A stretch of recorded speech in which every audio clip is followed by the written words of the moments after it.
Hello, everyone. Thank you for tuning in. I am Jaylee. This is JayLeesCorner. Okay, happy, what is it, Wednesday? Happy hump day. Okay, it's also Valentine's Day. So happy Valentine's Day to everybody. Whether you single, married, engaged, dating, banging, or whatever it is your status is, you are loved today and every day. Okay, don't let Hallmark and the chocolate factory, okay, and the flower brigade make you feel like today is a special day, because it's not. Okay, it is just Wednesday. And some people got gifts for no reason today and ain't get them yesterday, but whatever. But happy Valentine's Day to y'all. Okay, well, to me too. Okay, happy Valentine's Day to the people. Okay, now look, we are here hopefully for a short time, and I know 18-hour time, but y'all know how that be. It's gonna be however long it's gonna be, and we're gonna have a good time regardless. Okay, and y'all know to do a couple of things for me. Okay, one, make sure to like the video. Okay, like the video. Okay, share the video. Okay, subscribe to the channel. Okay, liking and sharing and subscribing, it really helps folks who don't know me to get to know me like y'all do. Okay, so do that. Follow me on social media at JayLeesCorner on Twitter, TikTok, and IG. Okay. Now, I had to put a sweatshirt on because I forgot I was going to be on camera. And I'll be sitting around here without shirts on, and I'll be like, girl, put one on before you get on camera. Where am I at? I'm here. Wait a minute, I'm here. Hi, hello to y'all. Okay, how is everyone doing? I hope y'all all is having some kind of day. What kind of day? Just some kind, a good day, a terrific day. Even if you had a not so good day, you're alive. Okay, so that is a thing to be thankful for. I'm trying to move stuff around my desk because there's stuff everywhere and whatever. I got my water together. Okay, but y'all, we're gonna have a good time today. We have to again read Monique for filth. Okay. I was in my bed last night trying to go to sleep, and then Monique's son posted something and I posted it on my channel for people to watch without no commentary. You're not gonna come on here to my commentary. And then I got up this morning, this afternoon, and seen that Monique. I said, Monique, what? Girl. So we have to get into that, okay? But hello to all the people. Hello, happy Valentine's Day to everyone around here. Okay, I came back for Black History Month, okay? But again, hi. Okay, I went and put not the baby socks, not the baby socks. Hello, mother. Did I call? Did I? Yeah, so I called my mom every day when I talk to my mom multiple times a day. But sometimes I'll come home and I'll forget if I talk to her and I'll call her. I'm like, can I talk to you? I did. Because I sat here and exhaled a few times because work was crazy. Hi, Mom. Love you. Love my mama. First of all, and I got home, y'all, and I walked in and I look on my desk and it's an envelope. I'm like, why is it an envelope on my desk? It wasn't here when I left this morning. Lord, somebody done broke in my house.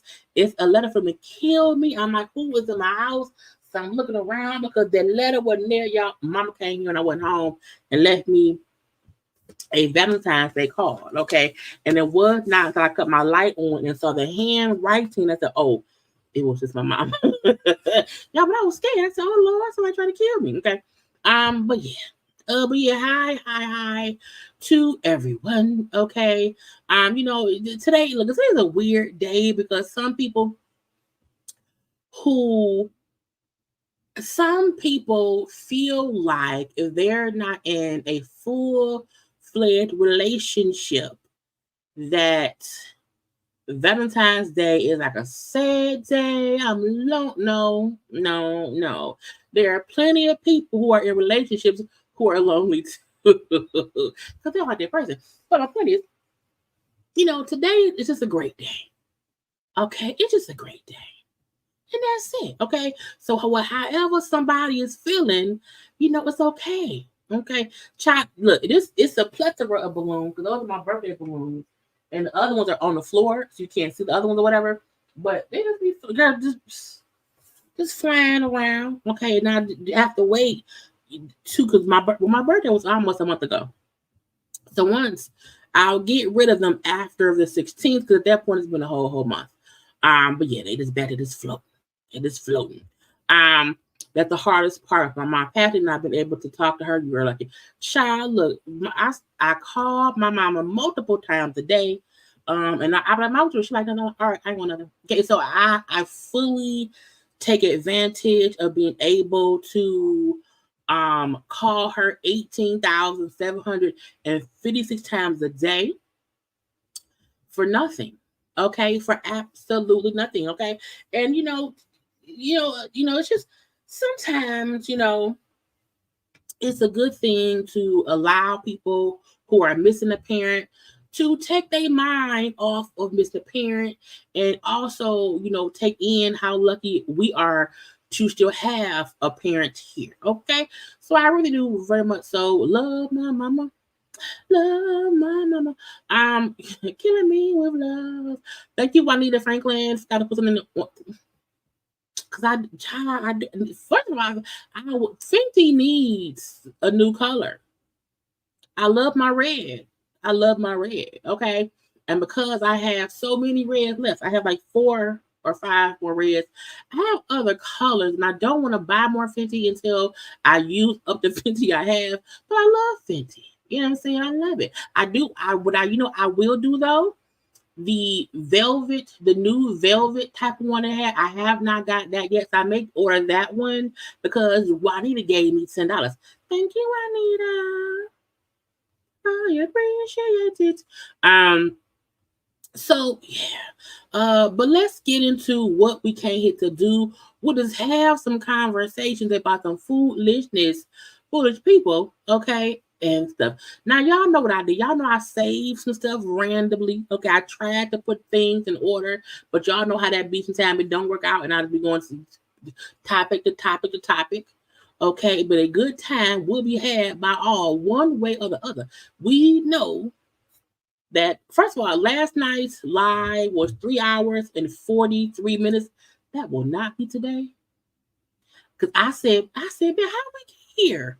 I said, why didn't anybody tell me that we was 3 hours in? Okay, and I be saying we not gonna be here long, and they be like 4 hours later, and I'm like, y'all ain't said nothing. Y'all be playing me, okay? Just allow me to keep going and going and going. And y'all know I don't be watching the clock or the time. And I look up and I'm like, y'all, it is 1 o'clock. It was 1 o'clock. And I said, y'all, it was like 300 people. I said, what is we doing up? Why is we? How did we get here? I was like, what happened? Okay. Y'all gotta stop letting me just talk for no damn reason. Anyway.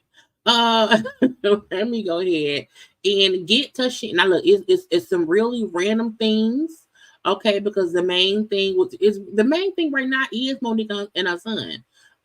With Monique, the son, what he said and what she said in the text and all this stuff. So we're gonna get to that, but that will be last. But let's have a little bit of fashion.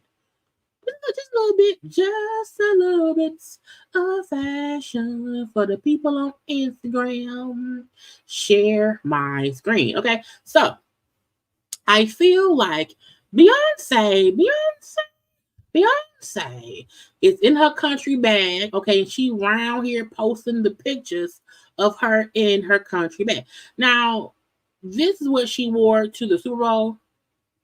I said, man, a cape, a hat, luxurious hair, boobs pushed up, thigh-high boots. Okay. She said, I don't come to play. I came to have fun. Okay. If you don't want to have no fun, get out my face. Okay. And first of all, no tea, no shade. No tea, no shade. Beyonce had her titties done. I don't care what nobody say. Beyonce had her titties done, okay? Because y'all know when Beyonce had Rumi and Sir, she talked about how much her body had changed because she almost died with that or whatever.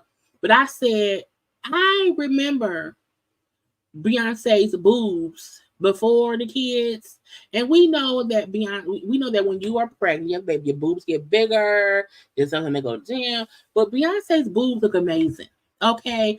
And ain't nothing wrong. Okay, when after you've birthed 3 children, you had twins on each nipple. A lot of moms have mommy makeovers, or they get their boobs done because the boobs are sagging because you've been breastfeeding. You know what I'm saying? And can't nobody tell that Beyonce wasn't breastfeeding. Okay, I just feel like she was. All I'm saying is no tea, no shade, but Beyonce had her boobs just like she didn't get implants, but I'm sure that she went and had them just pick up a little bit. Now, and could she just have a really good bra? I mean, she could, but with the good bra came a bit of good surgery. Okay, it ain't nothing wrong with that. Okay, those boobs are boobing. Now, this is the thing. Her face card is her face card. Beyonce ain't had no work to her face. Has she had the great serums of yesteryear from the heavens above? Yes, she has the best facialists, the best products. Okay, her face is her face, but only her boobs, because her Beyonce's always had the body. You know what I'm saying? It ain't. She's always had the body. Okay, so I doubt she had like body work. Like Beyonce had no damn tummy tuck. Beyonce had no butt, whatever. She got them boob lifted after having the twins. Ain't nothing wrong with that. But she round here looking gorgeous. Okay, gorgeous. She like, I'm a blonde hair y'all to death. Because y'all said, oh, she thinks she's a white woman. She said, well, guess blonde hair. My own hair. Looking good. Now, also Jeannie Mai. Okay, now it's New York Fashion Week. I have been meaning to look up New York Fashion Week, but I just have forgotten or whatever. But Jeannie Mai, who some of y'all don't like, I don't mind Jeannie Mai. I like her sometimes. I think she's a good person, here and there. But she was around here, and look, if y'all, I'm very upset here in Michigan. We usually have a bit of like fall weather, and I have not been. I have a coat like this, but my coat is a bit lighter, and I have not been able to wear it because the weather has not been right for it. It's either the ground been dirty, it's been too much damn snow. Okay, I can't wait for the day where I can wear my coat. But I said, this looks nice. This looks nice. And it's simple. A simple heel, cute little slacks, simple, button-up tee, or tee. Button-up shirt. It's not a t-shirt because a button-up it's like a boyfriend shirt. And the coat. It looks very snazzy. And this is also a way I think people don't know is a simple pair of pants in the top. And sometimes the look is the coat. It ain't nothing else but the coat, because this outfit without the coat is cute, but the coat makes the outfit. She could have been in jogging pants, sneakers, and a nice shirt too, and it always the coat would still be the show. Okay, so some of y'all may not like that lady how she be or whatever. I think she's fashionable, and I like it. Okay. We also had Eva the diva around here, and I said with Eva, it was a point in time where folks was like, is Eva okay? She getting real thin. And I kept seeing that everywhere. And I said, well, first of all, Eva has always been a very petite girl. So when folks were saying, like, she getting real thin, I said, she's always been thin. Okay. But at one point I did look and I did say, now, Eva, bitch, is you okay? Because even I said, wait a minute now. What's going on now? Are you okay? You know what I'm saying? I thought the same thing. And I was, Eva, what are you doing? Okay. However, I said right here, I love the coat. I do feel like the pants are a bit too big. They look very billowy. Like they probably move with the wind, and that's fine. It's fine by me. Eva's always giving fashion diva. She's always giving me. I am the person that's walking in my truth. Okay, and my truth is fashion. And if you don't like it, I don't care. So always what Eva has given me, and I like it. It's a nice one. But again, if the pants were just a little bit dimmed, a little bit, you know what I'm saying? Because the hair, her locks is fine. If Eva's face card would never decline, ever. But again, she's a very petite girl, and the petite is petitine. Okay. Now I don't know if petitine is a word. I don't know. Okay, why am I signal being done? I don't know if petitine is a word, but she's been petitine, and that's what I like. Okay. But yeah, let's move on from Eva. Are y'all watching? All the Queen's Men. You know what I'm saying? All the Queen's Men, which comes on BT Plus on Thursdays. It's a great show. Eva does great on there. Okay, she does apps. Again, if the pants were just, if the pants, because look, the bellowing and the extra fabric, I don't mind as far as how but it's the length of the pants. I just wish they were like 1, maybe 2 inches shorter, because even if they were, the pants would still be on the floor, but they just would not be dragging the floor. Okay, but y'all make sure to watch All the Queen's Men on BT Plus. I think this is season 3.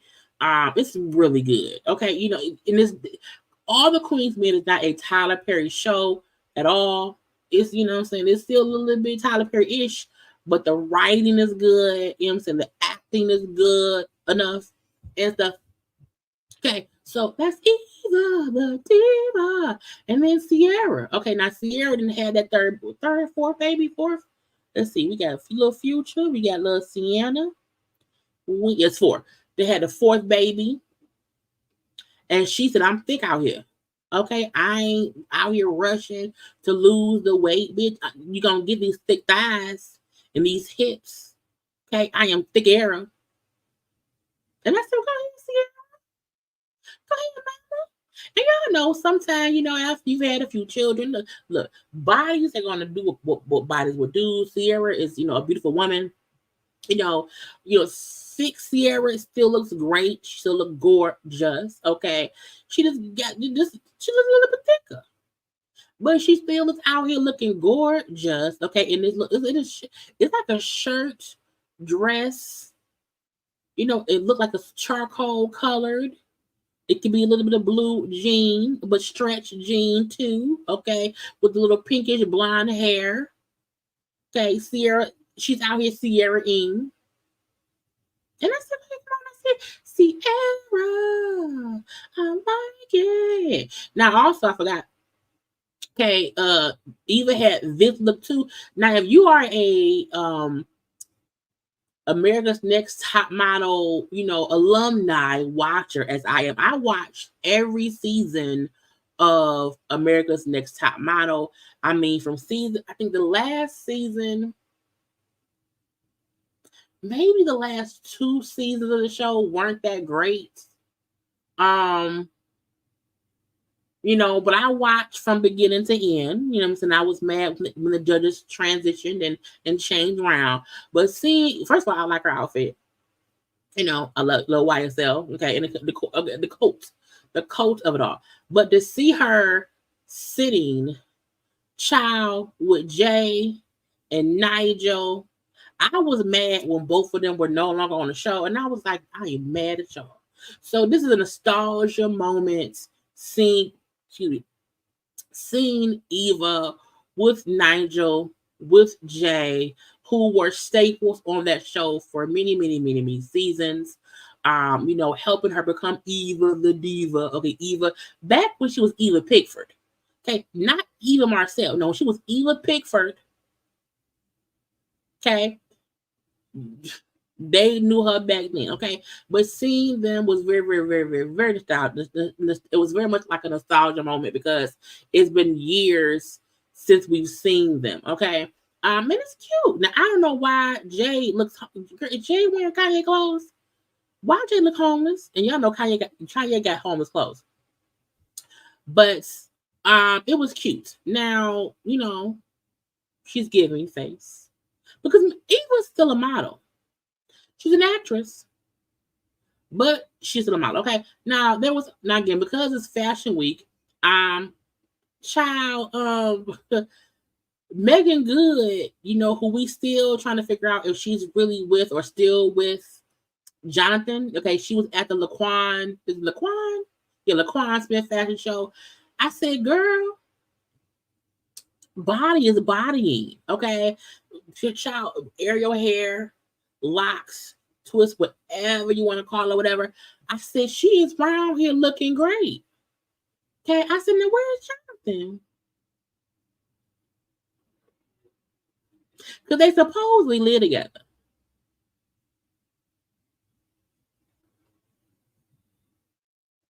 Anyway, but she's around here. Girl, I said, is you eating? Child, body, child. And I'm like, I'm almost like, is it the outfit that's making her body look so muscly? Child, so y'all say Brock's comment. Coretta be wearing mesh in 2024. She do, I guess so. But Megan's face card not declining at all. She round here in a bodysuit, bathing suit. Now, see here, I love this look better. This mesh thing, it's just a swimsuit. This is a swimsuit. But this here, it is the same coat. Okay, same coat, different outfit. But this I love. Hair up, cute, innocent. I am Coretta of 2024, and my man is somewhere in the house. Okay, but it's cute. Coretta Scott King. All right. Beyonce child went to Fashion Week because Jules, who we know is Shalon's son, was walking to Fashion Week. Okay. And I said, y'all, look, Beyonce don't go out to regular events at all. Okay. Child, Ozempic. You know what I'm saying? A lot of focus on Ozempic. A lot of skinny people are on Ozempic and they're losing weight so fast their face looks saggy. It's not good. Anyway, Beyonce does not go out to many regular events because the regular people do not know how to act around Beyonce. So we see Solange, we see her son, you know what I'm saying, Jules, Mama Tina, Beyonce, and then cousin Angie Beyonce is around there too.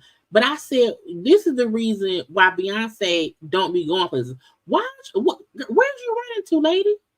Beyonce trying to lead the event and people is, girl, get out the way. Get out the way. And whoever it was that, I said, bitch, who runs past Beyonce security? And there's so many flashes going off. It's too much. And Jules not Jules. What's his name? Jules? Why can't I think of his name right now? What's Beyonce's security? I think his name is it Jules? No, I know that man's name. But I can't think what it is. Anyway, I just feel like Julius. I know his name. Julius. Thank you so much. Okay. Thank you. It aggravated me to see people like, I'm like, why are you running? Why are you running? I feel like that was someone like, let me get in front of Beyonce and get a picture. I'm like, no, move. Okay. And she sit there, she trying to be her child. Mama, that was a mama's look. Okay. Stop taking pictures, cut your flash off, calm the fuck down. Okay. This is a fashion show. Why are you acting like that? And I feel like if I was somewhere, if I was at an event and Beyonce walked in, would I freak out? Yes. Oh my God, it's Beyonce. It's Beyonce. What I would never do is run up to her, camera phone in hand, flash. No, because even though I love Beyonce and I would love to be in her presence, because I don't like people invading my space, I couldn't do that to somebody else. Now, from afar, would I cut my camera on and zoom in to see her? Yes. I would never run up in her space with my flash on and taking child, this team. And when you see Mama, like, you're doing too much. You're doing too much. Stop it. And that's why she don't go out. Look at this, y'all. Look at this. Look. What kind of craziness? What kind of... Beyonce will not come out again for 2 more years. Y'all have ruined it for everybody. Because to me, if you are at a fashion show, and if it's Beyonce at a fashion show, and it's New York Fashion Week, I feel like all the people in attendance have some couth, some decorum. Okay? Just stop it. Get out of her face. Especially, do not shine no light in my face. Do not get in front of me, bitch. It's still COVID times. I don't know if you was infected. Get away from me. And that's also why a lot of people wear shades because of the flashing lights. You see Julius like, flashlight. Okay, I'm gonna ruin your stuff. Okay, I'm gonna flash my light to get you out her face. And it's like she can't just go and sit and see her nephew be in a fashion show. Because again, Jules was walking. That's the line right there. Jules was walking in the show, and they was there to support him. Now Solange was like, I'm not gonna sit there, my sister, because I don't want the pandemonium. Okay, I want to be able to be the mama looking at my son. This is not, and anybody sitting by Beyonce was going to be badgered. Now, first of all, Jules has a model look.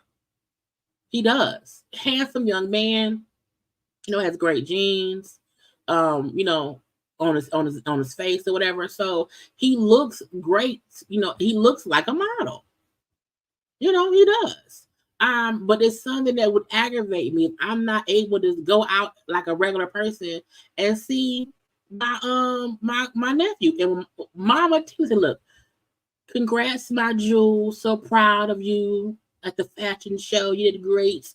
We love you. Okay. But she also said, when people are pushing and shoving and you ask them to stop tripping with your eyes. Because again, that was the thing. So many people came and like rushed them. And you can see Beyonce, this is the ghetto. Why the ghetto, the trailer park, why they round here bothering me? Get out of my face. And I feel like she should be able, because the fashion shows are usually attended by a lot of celebrities. Now,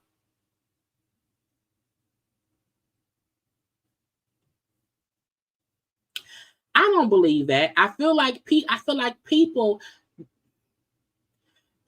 need to stop treating celebrities like circus acts. Like, I don't feel like if Beyonce going out in public should not mean when she wants that reaction. She doesn't. I think she wanted to support her nephew walking in his first show.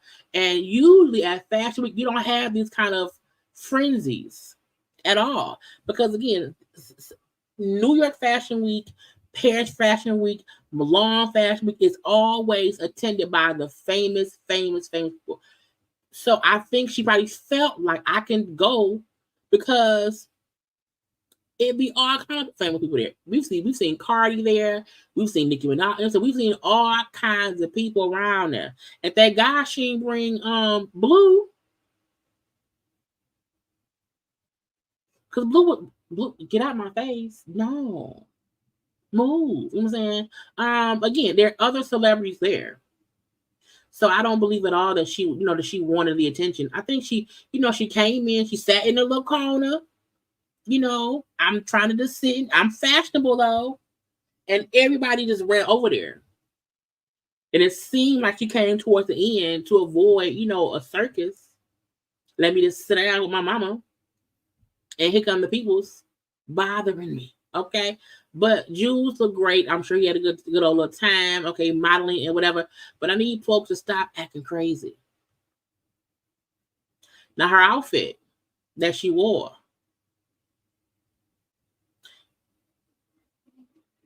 She like, look, it's a hold down around here. I'm wearing light colors. Okay, translucent gray. What I would call it. She looks great though. Face guard and declining.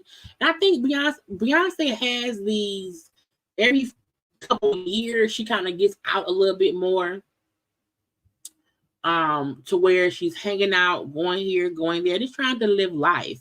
I think Beyonce is tired of having to live her life privately, not be seen, can't go out nowhere. I can't do this. I can't do that. I think she every couple of years she'll venture out, and I think this was one of those times. Okay, because y'all know sometimes we don't hear nothing from Beyonce, and I can appreciate her trying to just live out loud. It's unfair that some people have to like live life in disguises, because like nobody want to be in prison and can't just go out and watch their nephew. If I could not go out and support my DJ, I would be pissed off. And if I went to an event that he was having, and it's my nephew, and people were just all over me because I was Beyonce. I was like, yeah, look, sit down someday. Take pictures of me from over there. Give me 6 feet. Get out my face. That's just me. Anyway, what's next? Some foolishness. So I feel like I need people to stop being dumb. Okay. Dude here in Michigan, well in Detroit, okay, out here just destroying the gas station because he's upset. Why are you trashing the gas station? Because you mad. Knocking over all the little chips. I want me some Lay's. I want some Lay's, some cheddar cheese, sour cream chips, maybe some Ruffles, maybe a little Slim Jim. You done knock this shit over. Now the chips are squished and crunchy. And folks, I need y'all to just act like you have some sense. Because knocking over all the shit is stupid. Dumb. And now won't just real. And then that was stupid and dumb. And then this was also stupid and dumb. Child, a Wendy's employee charged with assault and car theft after an altercation with a customer. Now, I am a firm believer in, sometimes customers have right attitudes, just aggravating people or whatever. And you have to ignore them and do your job. Because I've seen and heard horror stories of mean customers, rude customers, violent customers or whatever. And I feel like you're always supposed to be able to defend yourself. But I said, what happened? So it says over here, a disturbing incident happened at a Wendy's drive-thru. Okay, that erupted and escalated to violence, vehicle theft. I said, what is going on? So Leon S. Johnson, a 27-year-old employee at the fast food chain, has been formally charged, okay, with a series of offenses, including first-degree assault, third-degree assault, dual counts of misdemeanor assault, okay, vehicle tampering, property damage, and resisting arrest. I said, sir, you did all that at work? You did all that at work?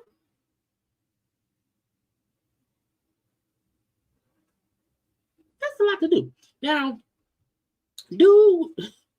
it said the situation began when a customer and the dude engaged in a physical confrontation. Now I'm like, when you in the drive-thru having a physical altercation, that's a lot because it's the drive-thru.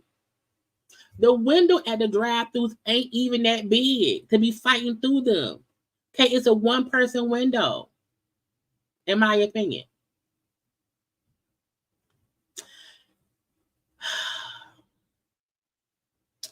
It says the worker reportedly assaulted the customer through the open window in the man's car. The victim, who was in the car, wielded a hammer to defend himself against the worker. And I'm like, a hammer? In your car? Is you a welding man? Is you a handyman?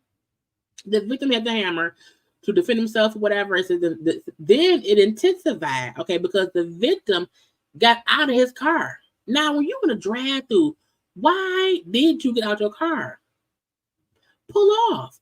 Leave, okay? The victim got out the car, which then made the employee get in the car, took the man's car, and left. I said, bitch, what? You at work. You at work fighting somebody in the parking lot through the window, girl. Wait, I'm sorry, in the drive-through window. Okay, dude has a hammer. You then take his car and you stole the car. Why would you do that? You at work. The worker then came back to the location shortly after he stole the car to strike. It says he returned to the location shortly after using a stolen vehicle to strike the victim. You use a car. You use that man's car to hit himself. He then vandalized the car, smashed the windows with the hammer. Okay. It then said that when he was trying to be arrested, he said no. He then assaulted 2 cops And he's now in jail with a bond set at $500,000. I was like,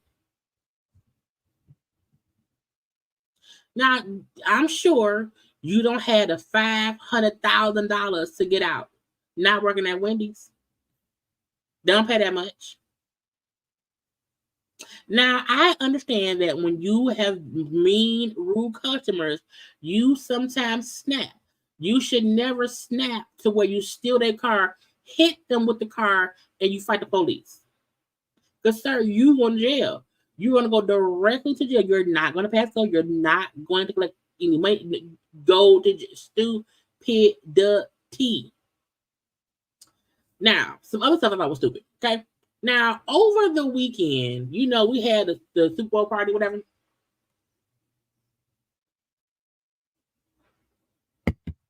Neo, Mario, and Tank were hosting these parties around town.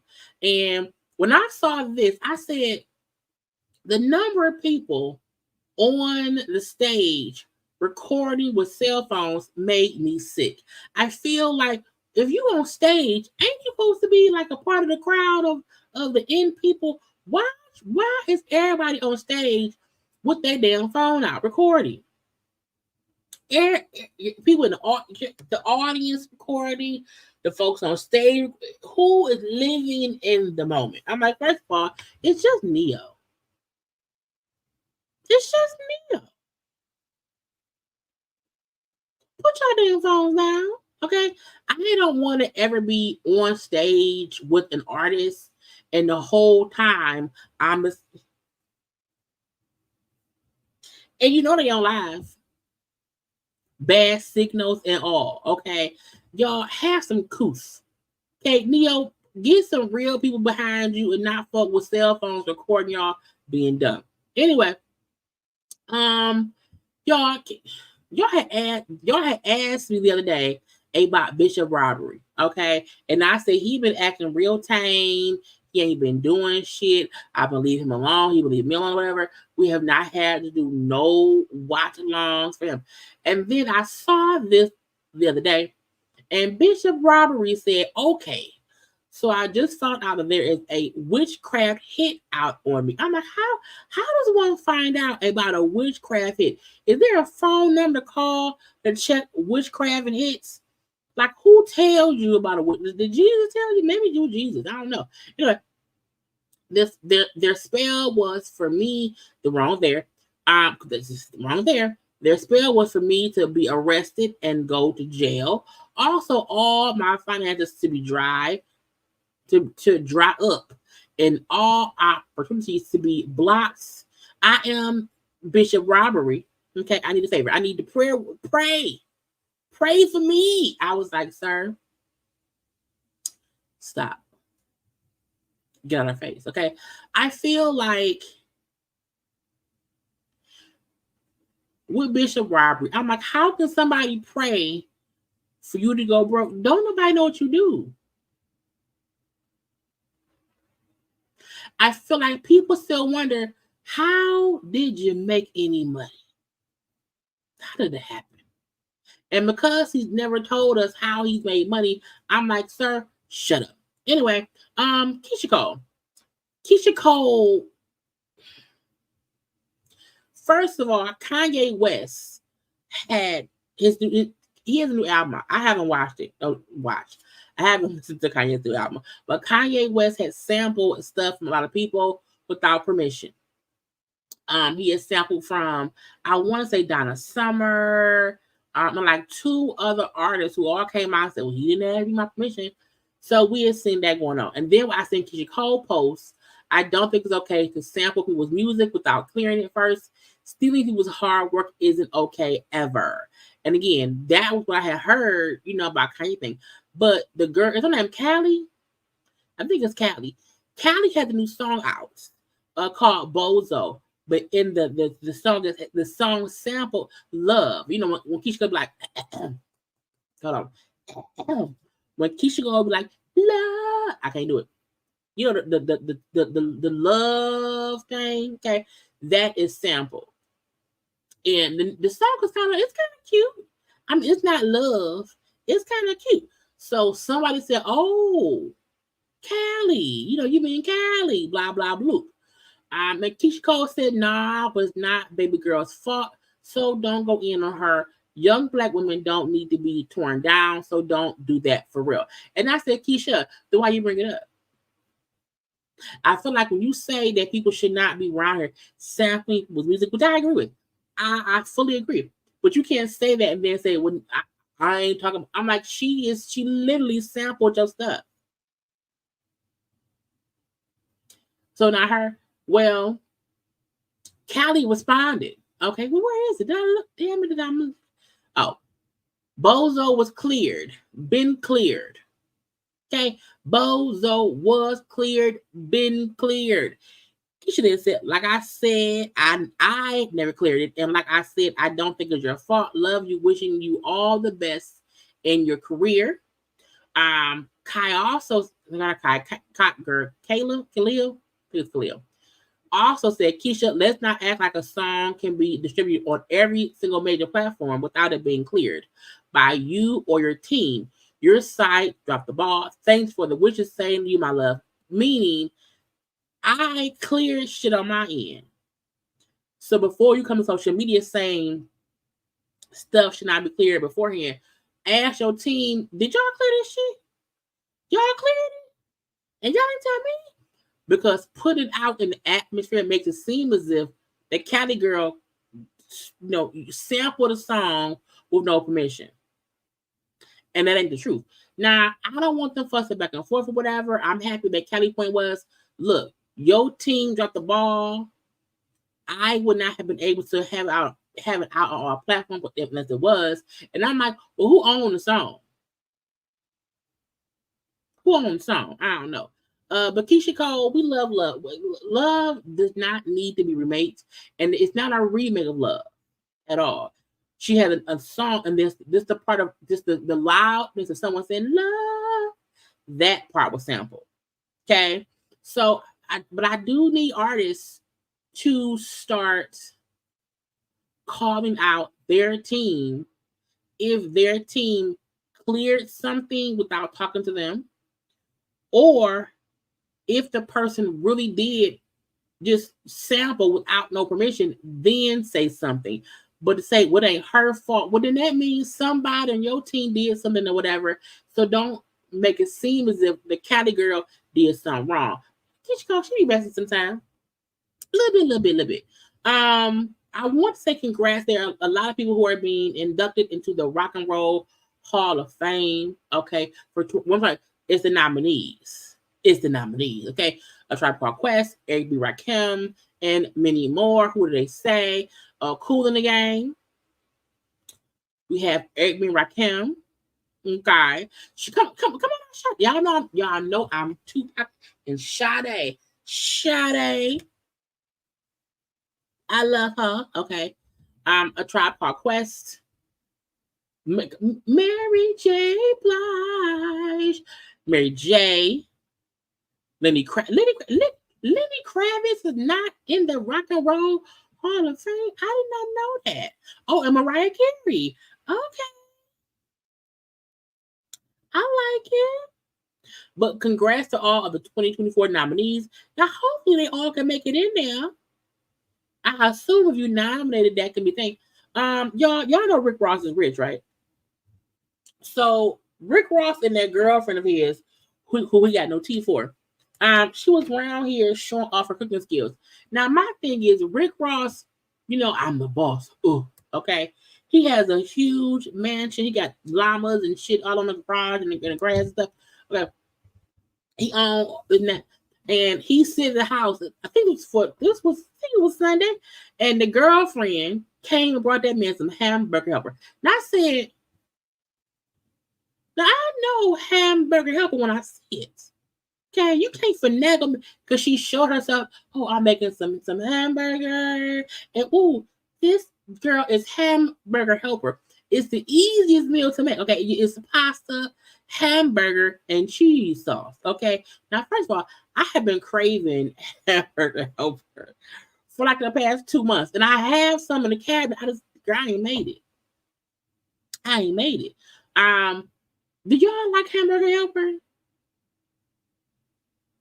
Shop, not the beef, not the beef, but because he got a buffalo. And my thing was, I commented on, and I said, look, because he talks about how rich he is, it is weird when your rich ass is eating hamburger helper. But I said maybe he's still hood.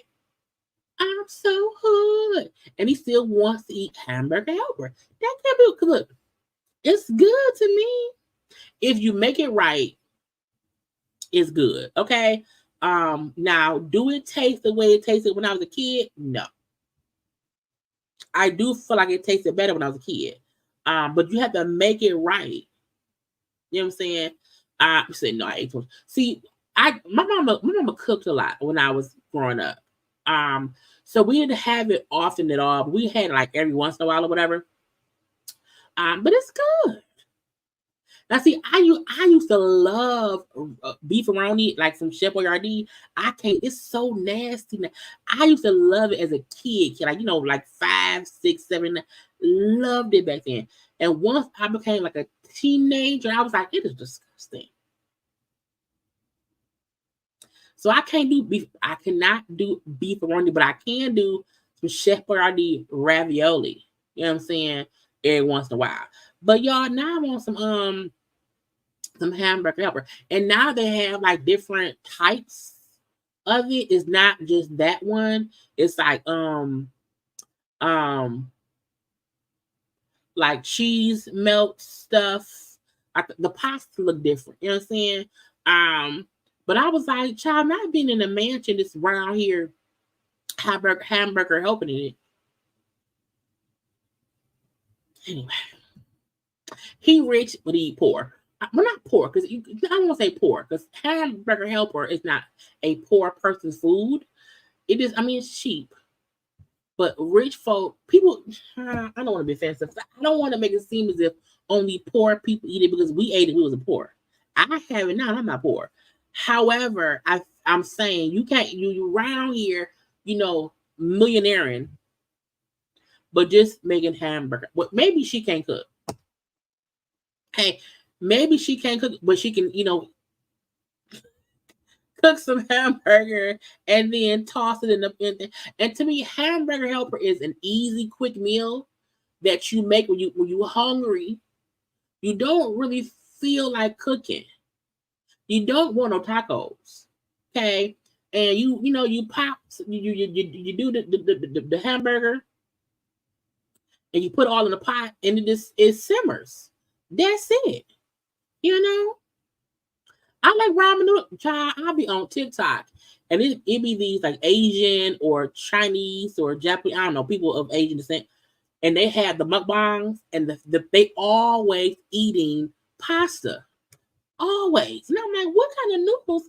They're always eating ramen noodles. It'd be ramen noodles with like egg whites, some weird ass chicken feet. It'd be so weird. I'm trying. I'd be confused. But I like ramen noodles too. Okay. But I said not this man, eating hamburger helper on Super Bowl Sunday. Anyway, I thought that was weird. I want to touch on the Shannon Sharpe Mike Epps, because I had seen it and didn't talk about it or whatever.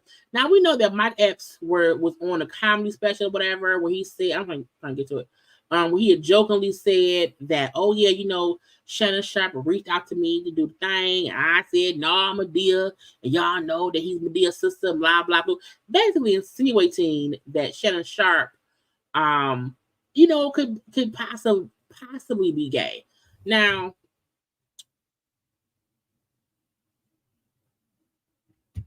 I've heard people say they think he may be gay. Mainly because he had that assistant that he thought was with, and it's a male who seems to be homosexual. And so a lot of people have said, well, we haven't seen him with like women, and they assume, and they have been saying he may be gay. So Mike Epps said that on stage, blah, blah, blah. Well, that pissed Shannon Sharpe off. And Shannon Sharpe was around here, child fussing and cussing and complaining about it on his little podcast. Like, yeah, I'ma see him. I can't believe that. You know what I'm saying? I was like, Shannon, I'm telling you this, and I want you. and I want somebody to send it to you. And I've been seeing it in the chat. Y'all know who I'm talking about. I don't know who you talking about, but I'm with you. Nigga. Say my name again, and I'm gonna release the DM because you're lying. Yeah. You said I reached out to you to come on Club Shay Shay, and you a mofo lie. Now when I see you, I'm gonna see you. I'm gonna see if you about that. That's the way I fight. Now, Mike, I don't be doing. I was lying. You know what I'm saying? You didn't reach out to me. I did reach out to you, but he said I did that because you brought me up in the interview with Kat. And I still feel like Shannon, getting mad and like, we're going to fight. I'm going to see you. And I was like, for why though? For what? Who wants to see that? Okay. They had a little conversation, and he then said, me and Mike going to have a conversation man to man, in Indiana for the for All-Star Weekend to talk. And I was like, wow, I just feel like it's just too much. I feel like Mike Epps, I feel two ways. I feel like Mike Epps had a right to say, well, Shannon brought me up in the interview when Kat wasn't talking about me. So that part, whatever. I think adding into his comedy show, well, he wanted me on the show. Okay, bad. Don't do that. But I felt like it was so petty on both their parts. Again, all the bull stuff that has happened since Cats was on Club Shit, it don't stop. It don't stop. And I feel like it's going to end up with a thing to where Mike Epps will be on a podcast, and then that will be a conversation. Meaning Shannon Sharp going to make more money and the shit. Okay, I was like, whatever. But stop. Let's do Kanye West. First of all, Kanye, what's on his lip? My wife 3 times on purpose. What's on the tip of Kanye's lip? I feel like in all the years we've seen Kanye talk, he's never had something hanging from his lips. I'm confused. You understand what I'm saying? Why is his wife, child? Kanye had dressed Kim weirdly when they were together. But I feel like he's dressing this wife even worse than he dressed Kim. Because this wife dresses like she's like she's been held hostage in a basement in the brothel, okay? No. So what I'm saying is, I delivered the album. Have anybody heard the album? I haven't. Then people still in my comments talking about, why are you posting your wife? Because she make me happy. I'm happy his wife makes him happy. That's why y'all happy with the music, because I'm happy. You understand? So don't never say nothing negative. If you don't like my page, what's on your lip? And don't like what I'm posting, go fuck yourself. Why do I go fuck myself? Seriously. Leave me, leave the king the fuck alone. I don't care, bro. You do because you're in life. I'm gonna post my wife as much as I want. Go post your wife on your fucking Instagram. Now, I feel like nobody should go on that man's page asking him why he's... Look, this is his wife, okay? If that man happy, then he happy, fine. Okay, I don't agree with people going to people's pages saying, why you posting this? Why you... Child, comment that shit on your own page. He has the right to post his wife dresses as weirdly as she is anytime you want to. But Kanye, what's on your lip? It's just weird. It's just weird. Kanye was also talking to TMZ. Yeah, I know I can't play it. But Kanye was talking and saying that he has slight signs of autism from a car accident. And I feel like he had said that before. And I was like, sir, that is not how autism works. You don't catch it.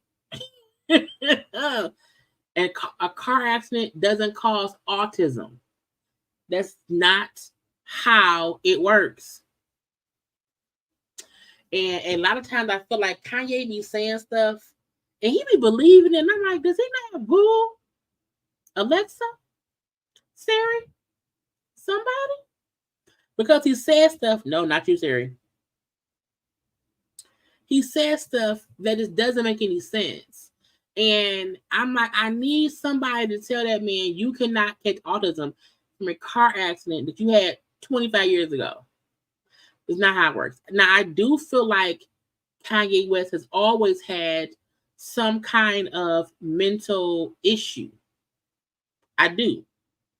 And I think as he's gotten older, it has gotten worse. And he needs to go sit down and talk to somebody. But I was like, sir, get out of my face. I don't think we have much else to discuss besides the Monique thing. Let me see. Let's listen to Rachel. Where's Rachel? Rachel. Where is Rachel? She lost her job. It's been an hour. Y'all take one little second, y'all, and like the video, please.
I still need to find somebody to dance Tamar.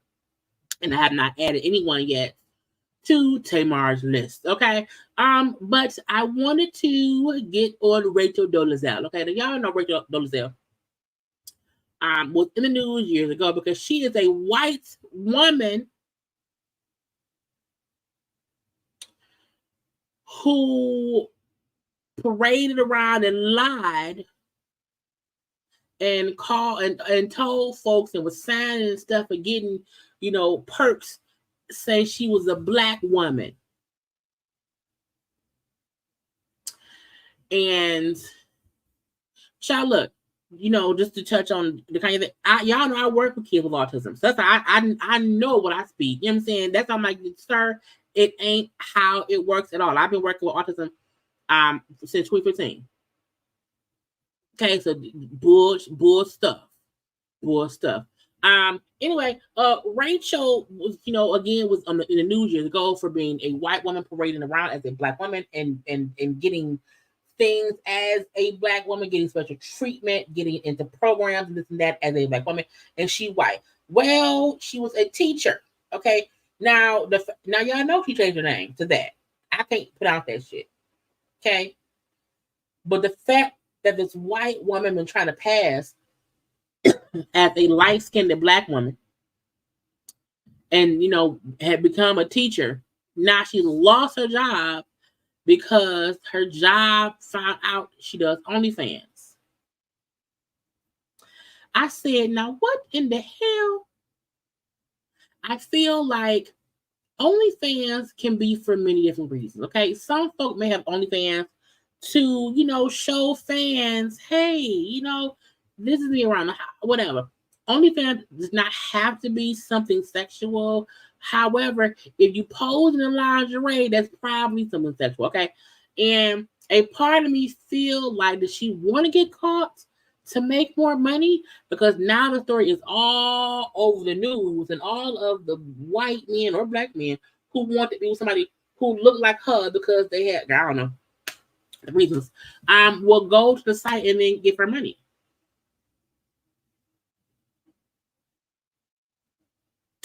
So I feel like, is it fair for school to fire staff for having a second job? No. I do think some jobs feel like you can't be out here doing sexual things on the social medias, because if a child sees you, if they you know, I get that. You know what I'm saying? But I also feel like what I do on my off time should not be anybody else's business. That's the hard, thing about working a regular job, is you have to follow that's why I never tell y'all where I work, because y'all ain't gonna call my job because y'all mad at me, I cuss somebody out. But if you are a teacher working for a school district or whatever, they can fire you if they feel like your job is like against a morality clause, if it can be harmful to the children, knowing you are, I don't know. It's just weird. But because she was faking as a black woman, I'm like, she just another white woman with no job. You know? I don't know what she do on her OnlyFans. But it looked like, she be shaking some things for some change. Anyway, if y'all want to go see her page, go see it. I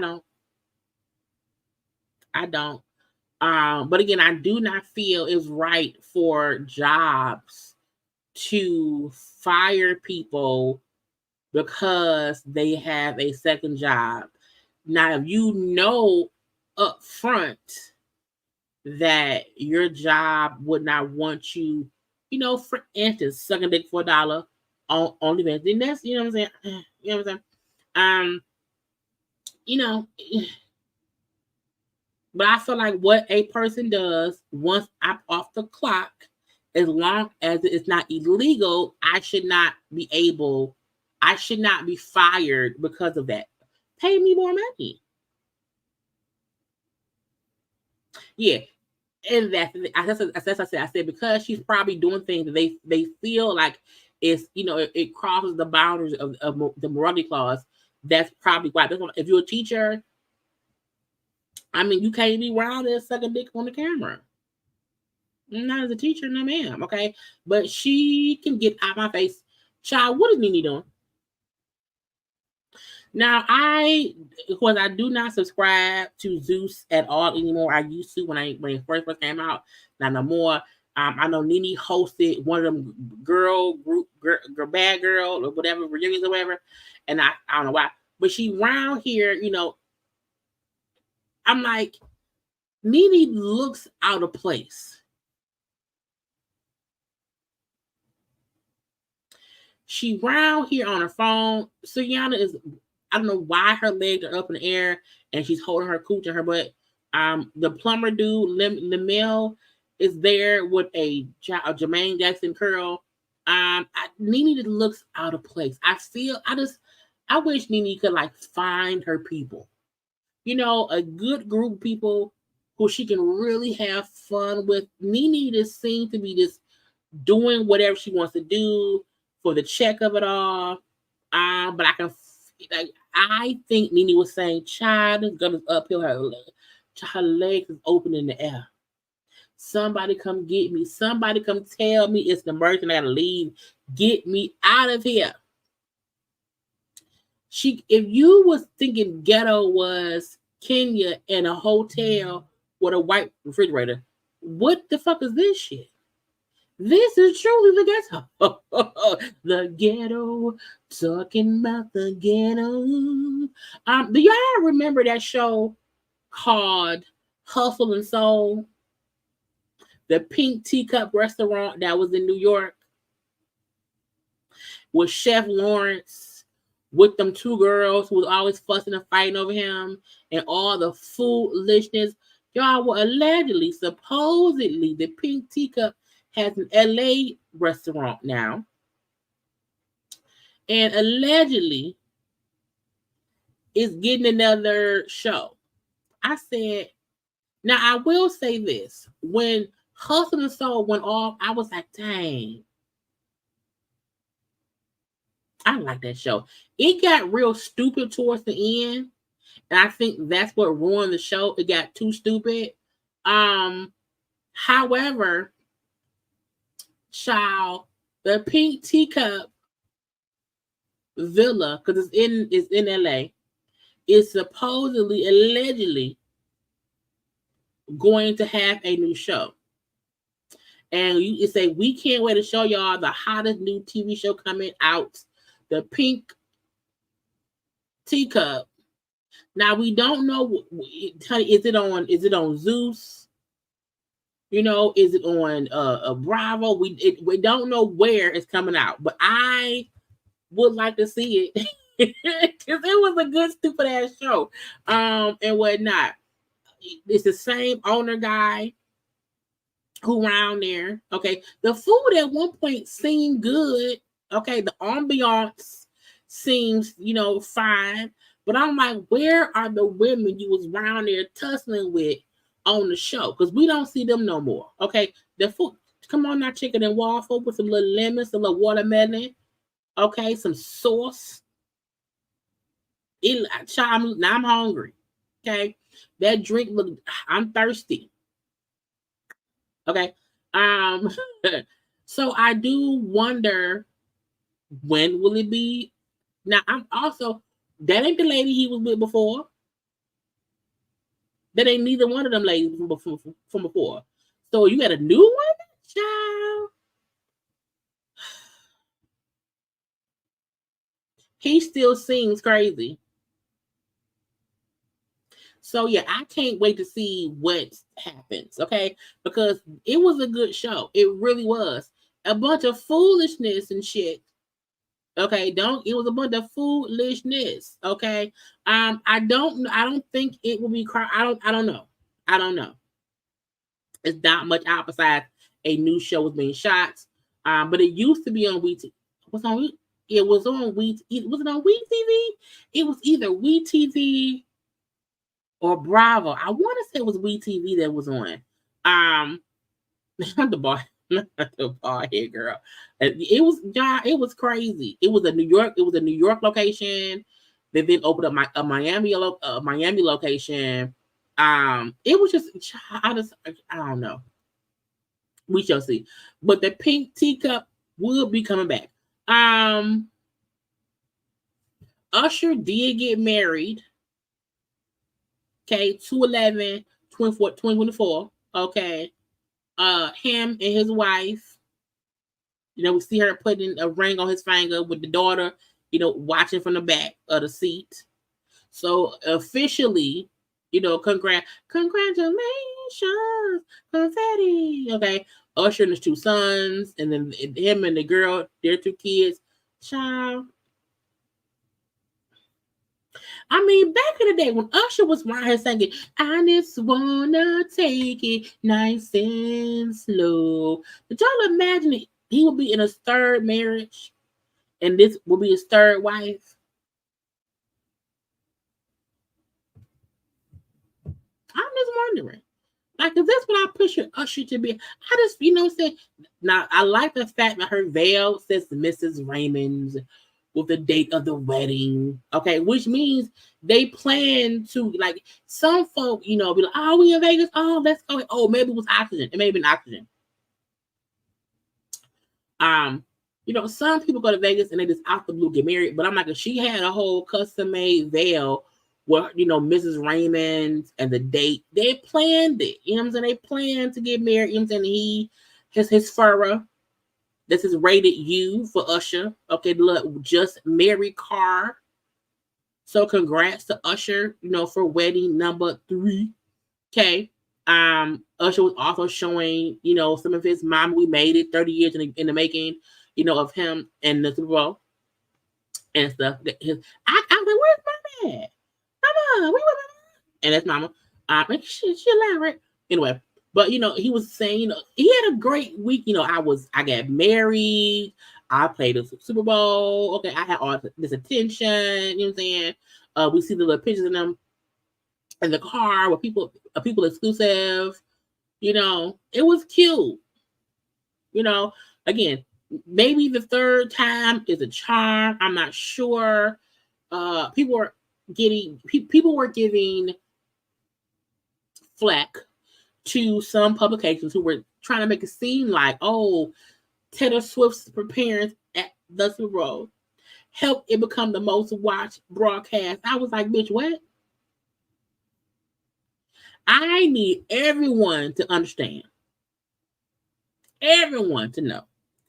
Everybody, the reason the Super Bowl got the views it got had nothing to do with Taylor. We were all there for the Usher contest. People who don't watch football cut the game on to not miss Usher.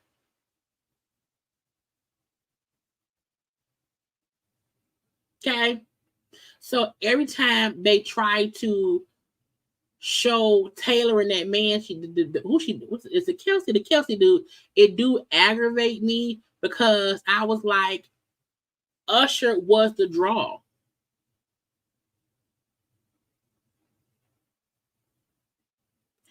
Usher was the draw.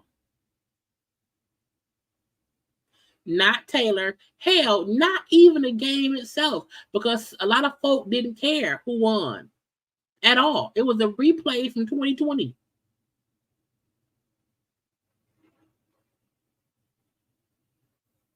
I was on live act. I'm like, who won the game?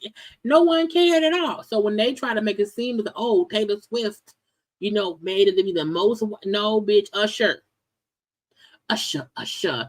did that. It was Usher. It was, I think, 100 and however many million. It was Usher. Okay, put some respect on that man's name. Oh, bastard. Beyonce.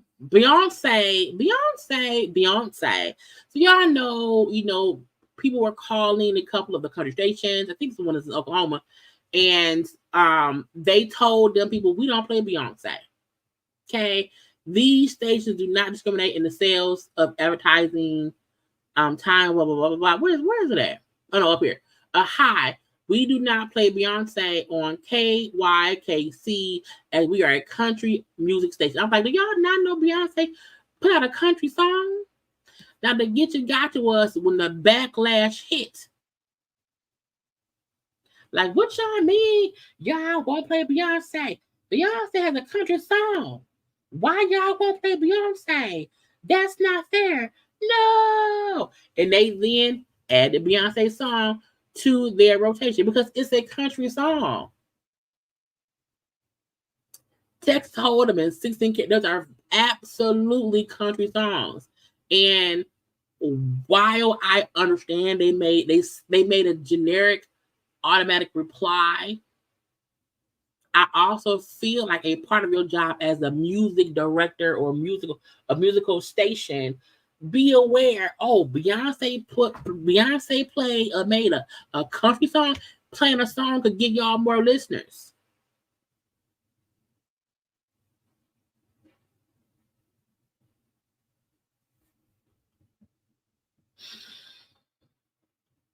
I like both songs.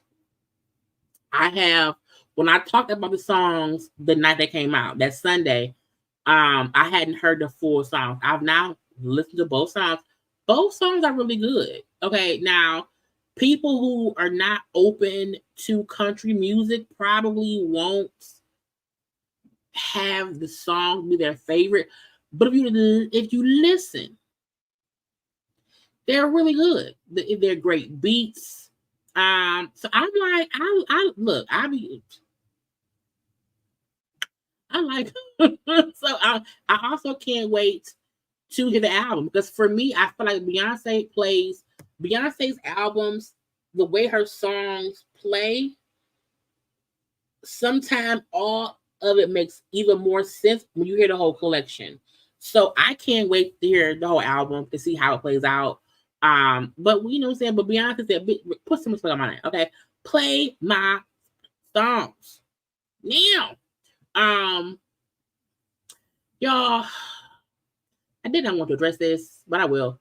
So the Kansas City Chiefs had their parade today for winning the Super Bowl. And somebody started shooting.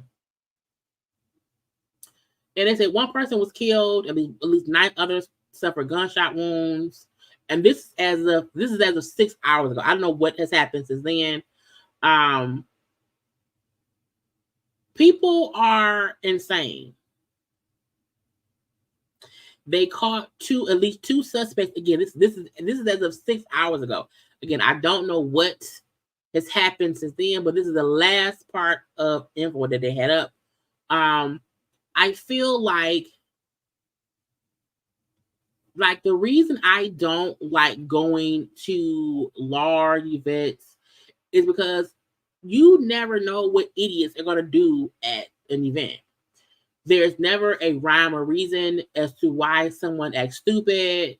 There's never a rhyme or reason as to why anyone, tries to harm people. And it can be as simple as wrong place, wrong time, and you're gone. And that's aggravating because it makes me feel like if I don't have to be there, I ain't going. My house is free. I have all the entertainment I need here, and that's with me in going to public places. Okay. If somebody have an event at their house, I'll come to the house. I'll come over. But I'm not trying to be out and about because people are insane. Because what kind of person gets up here being dumb at the freaking parade for the Super Bowl champs people? Stupidity. Dumb. And, my heart goes out to all of the, let me see. I'm looking on the name talk right now, and there was somehow one of the a host of a radio station lost her life. I'm trying to see how many people passed away. So this says at least 23 people were shot.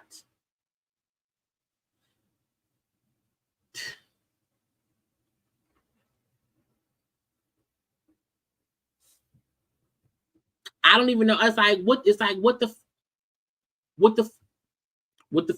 so all we can say is you can't even say be careful because they was at the freaking Super Bowl parade.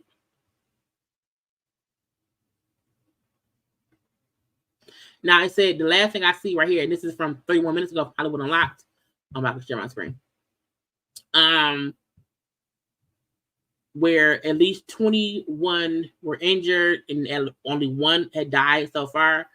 But I was like, ain't nobody got time to be concerned with if I can go to the fucking parade.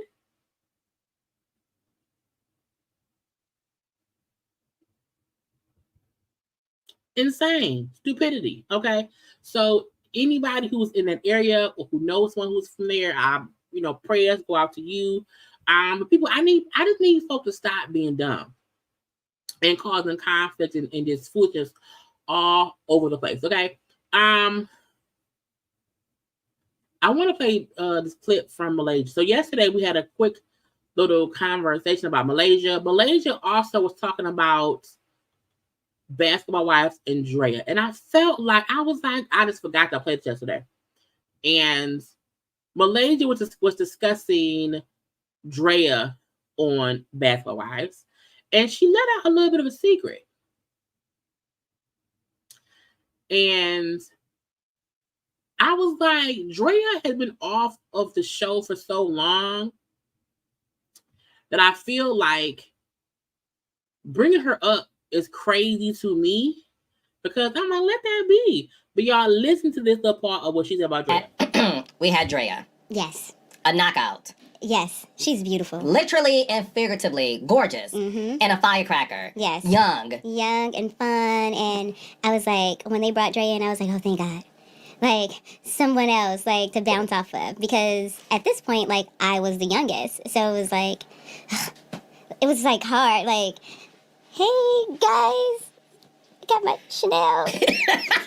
What y'all doing? They were like, like, they just wasn't trying to really... They wasn't trying to fuck with a kid. They made it real hard for me, but I was like, I didn't give a fuck. I was like, so, I'm here. So, what we doing? And then when Draya came, I was like, oh, yay, someone that I can bounce off of. She wasn't, we were in the same age group, and she was young and fun, and it just gave it a little more flavor. What was it like working with Draya? The first couple years, it was fun. And then once she... Do y'all think Carlos don't like Draya? Because sometimes I feel like Carlos asks people questions to stir up the bullshit. I'm like, does he not like her for some reason? Kind of start feeling herself. It was a little tedious.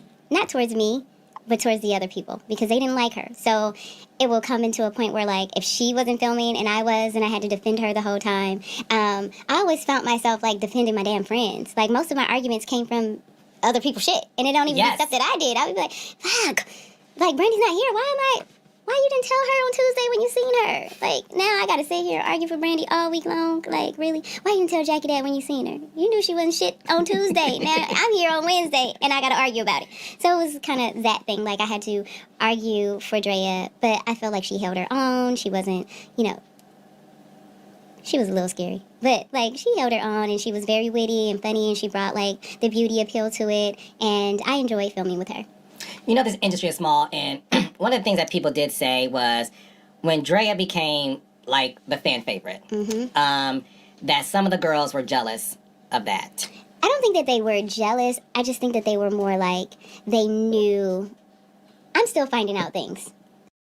I feel like Carlos asked that question because he heard stuff and he just wants somebody else to bring it up or somebody else to expose what he heard that could possibly be true, but also might not be true. So while I was filming, there was a lot of things that I didn't know about Draya, which I wouldn't care anyway, because I'm the type of person, how you treat me is what I go off on. I don't really care what you did in your past life and what you're doing. As long as you're a good person to me and mine, we're all good.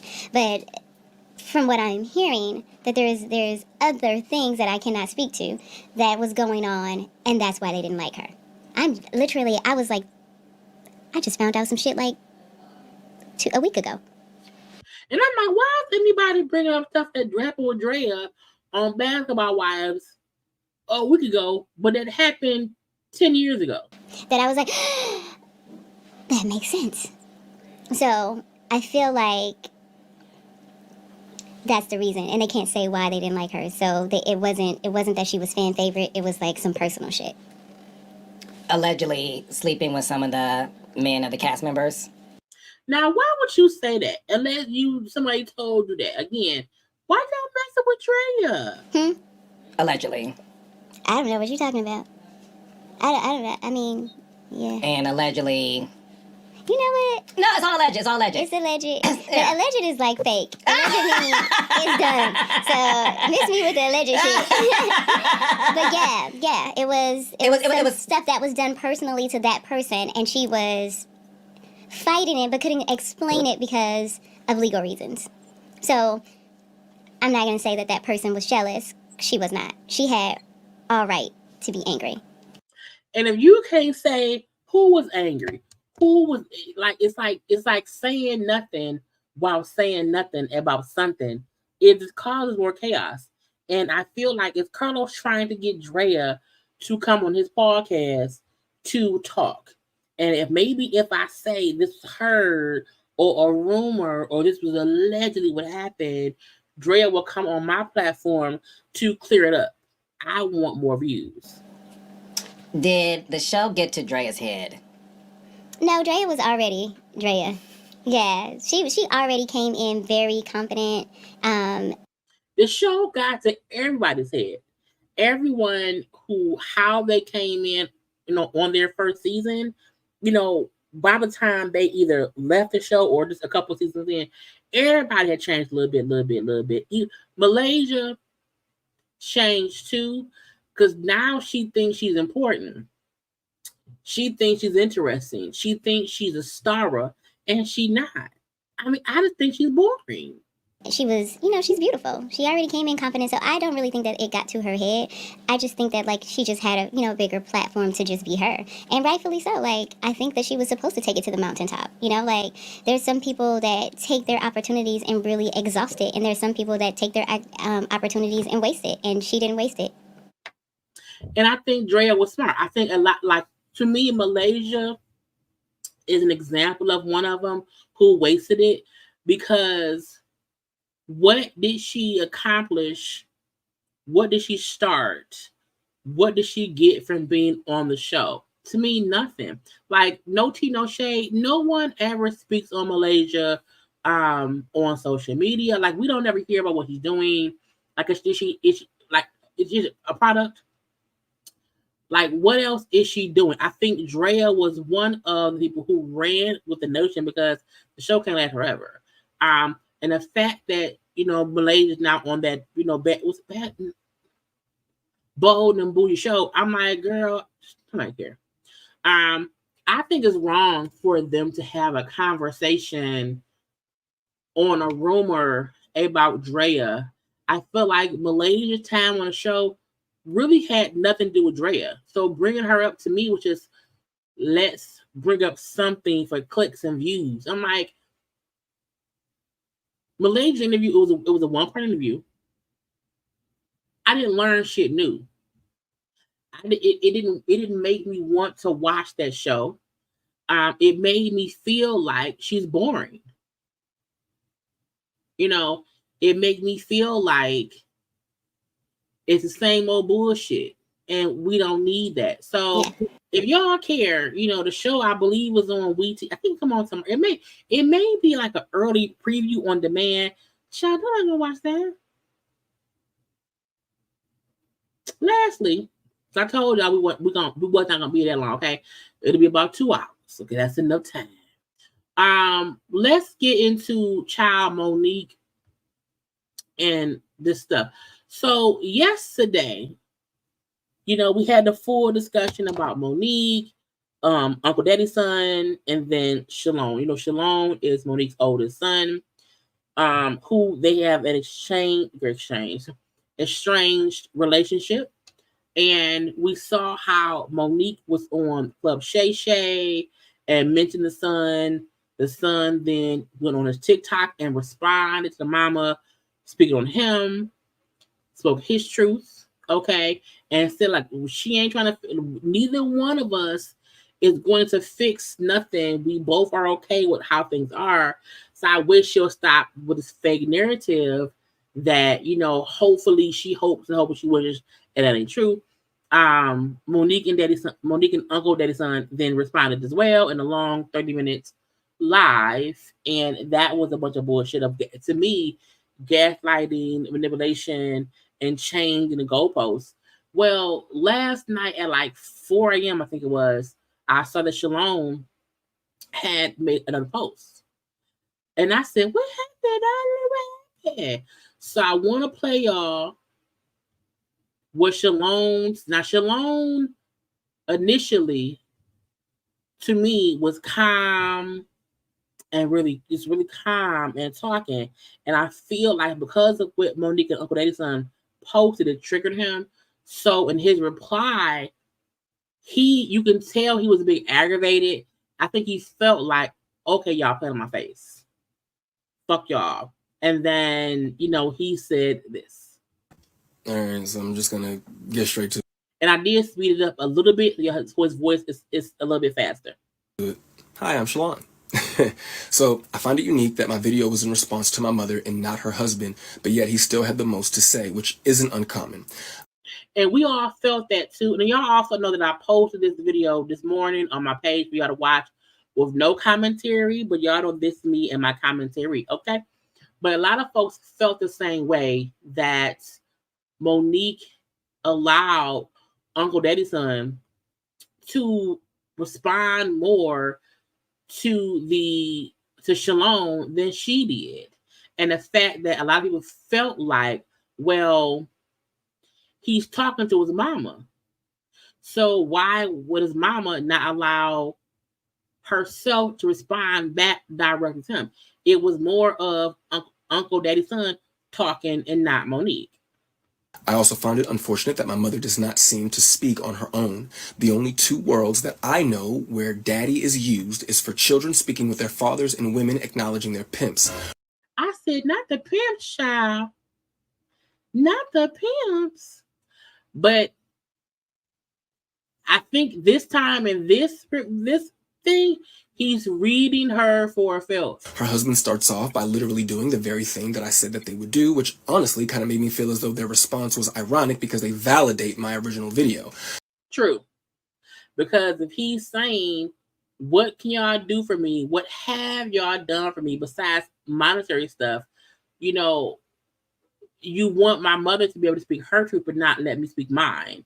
And y'all are proving how she's more concerned with being Monique than being my mom. Either A, she has some newfound moment of clarity, or B, she retreats back to daddy. In her retreat back to him, though, he does not acknowledge what I did say, but instead begins to create a new narrative of things that I did not say, which negates the effects of a response video. The two of you essentially created a new video rather than actually respond to what was actually said. You also brought up my father. My father, though, is not doing interviews talking about me. And quick boom. He's not talking. When Monique and Uncle Daddy Son mentioned, oh, you know, me and your father, like, it's weird to me how Monique and Uncle Daddy Son make it seem as if, well, me and him get along great with your dad. It's just you. It's like his point was true. My birth father is not doing interviews about me on social media to millions of people. So I don't have to address him. Regards to the three sons comment, under the context in which your husband was speaking, by your rationale, Ma, he should have easily had no problem saying 4 sons, especially since you say he knew me before I knew me. Facts. Okay. And I said before as well, it's so weird that you would marry a man who has known your son his whole life, but then want your son to not look at that man as his father, but he married you, which literally makes him the stepfather. Even how, you know, he's saying how, you know, they only discuss the 3 sons as if I don't exist. That's insane because I'm the 4th son. I'm really the first son. The two of you can sometimes come off as seekers of weak levels of empathy from others while at the same time sidestepping any accountability that one may need to take. To attempt to address what I said to another man while also trying to make your wife victim number 1 has nothing to do with you. My father did not need you to speak for him. You're her daddy, not his. My mother has been speaking on our relationship for years, so to imply that only one side of a story was told when there are several articles and interviews throughout the internet discussing my strained relationship with her, filled with quotes from your wife speaking directly about me while also providing vague context and downplaying the impact of an uninterested mother. And I agree with that. I feel like Monique has always told stories from her vantage point. And sometimes when someone tells a story from their vantage point, it makes others feel like, oh, you know, she tried with the son. And it's a false narrative. It's a false truth. And it's easy. And the fact that he's saying for years, and we're going to watch a clip of an interview she did before. But there's years of interviews of her speaking on him. And of course, it's going to make him feel some kind of way. But you can't keep speaking on me and then don't think I'm going to reply. I am 33 years old and have had ample opportunity to go to the media and tell some BS story for a BS amount of money. But instead, I am on TikTok expressing my feelings for free. And that was the Get You Gotcha. When Monique and Sydney do interviews, they're getting some kind of paid clout, attention, this, that. You know, Monique ended up getting on a tour for that. Like he said, you know, I'm on my TikTok for free. I had 25 I had 25 followers on TikTok before I posted this, and I think now he's up like a couple, like maybe 12. Well, it was 12,000 when I last checked. However, I feel like his point is I'm not even the one out here trying to get attention. I'm not the one out here trying to get money off of, because what can I get? Let me see how many people he has.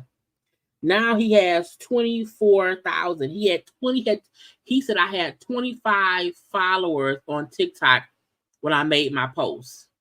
I didn't think that it would lead to anything like it has. And now he has 24,500 followers on TikTok. So he's not even getting paid for this shit. I mean, yes, it's gone viral. The first video he did has 1.9 million of views. The second one he did last night has 518,000 views. So he ain't really getting paid at that, because you know what I'm saying? So he ain't making no money on them. If the two of them were paying attention, I literally explained in my first video why I am responding using TikTok. And I should not have to repeat myself. My mother also states there are some people that are saying, oh, you should be ashamed of your mothering skills. You should be ashamed of yourself. This is what I say. Let's let it play out. Because the same ones that were saying, oh, I was crazy, I was deranged, we watched it play out. So just like with my son, we're going to watch this play out. First of all, who the hell is we if it ain't you and I reconciling our relationship? And that's true. Like saying, let's watch my fallout with my son play out, versus saying, you know what, I'm going to reach out to him and try to fix it, one-on-one, and I won't speak on me and him again publicly per his wishes. Period. And I feel like Monique and Uncle Daddy's son are making it seem like, well, he's the issue. You know what I'm saying? He's the one who has an issue. It's not us. I've said sorry. And it's a bunch of bullshit. Second of all, it's power in a word. Nobody is playing, but I can understand why you would use that word specifically. As you stated in the Club Shay Shay interview, you had the mentality of a 15-year-old child. You required a man to raise you, and you were acting like a little girl. These are your words. It doesn't matter what context I have them in. This is how you thought of yourself as a grown adult who was someone's mother.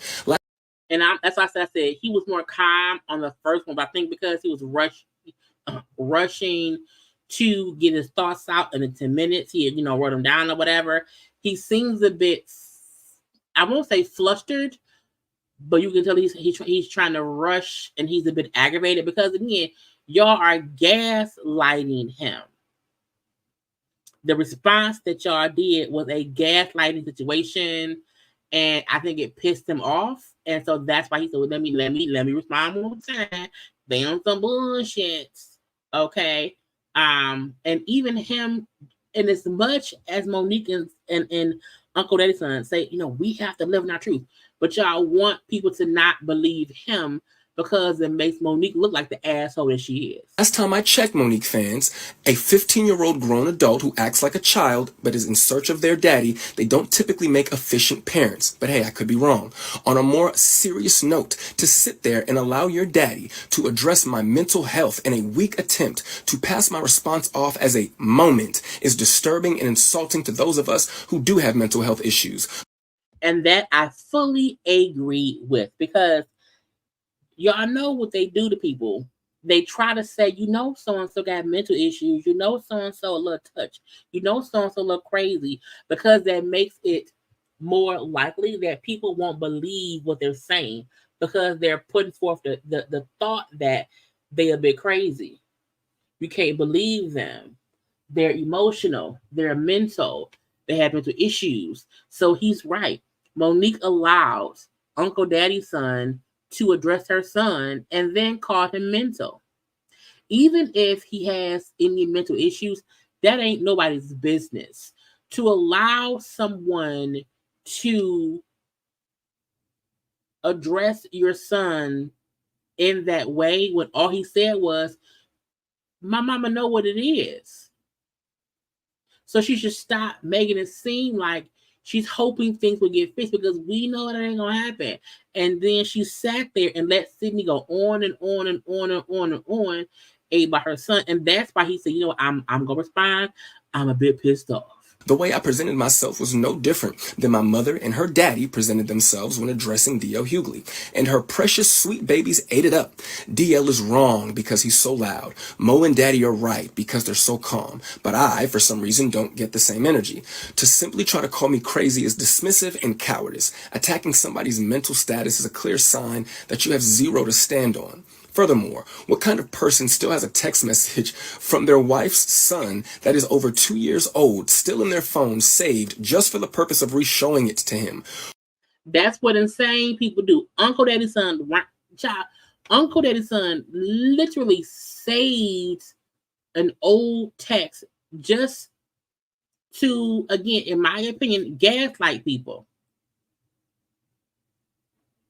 And, you know, I feel like this, why this whole time, y'all, I forgot I wasn't on camera. I forgot.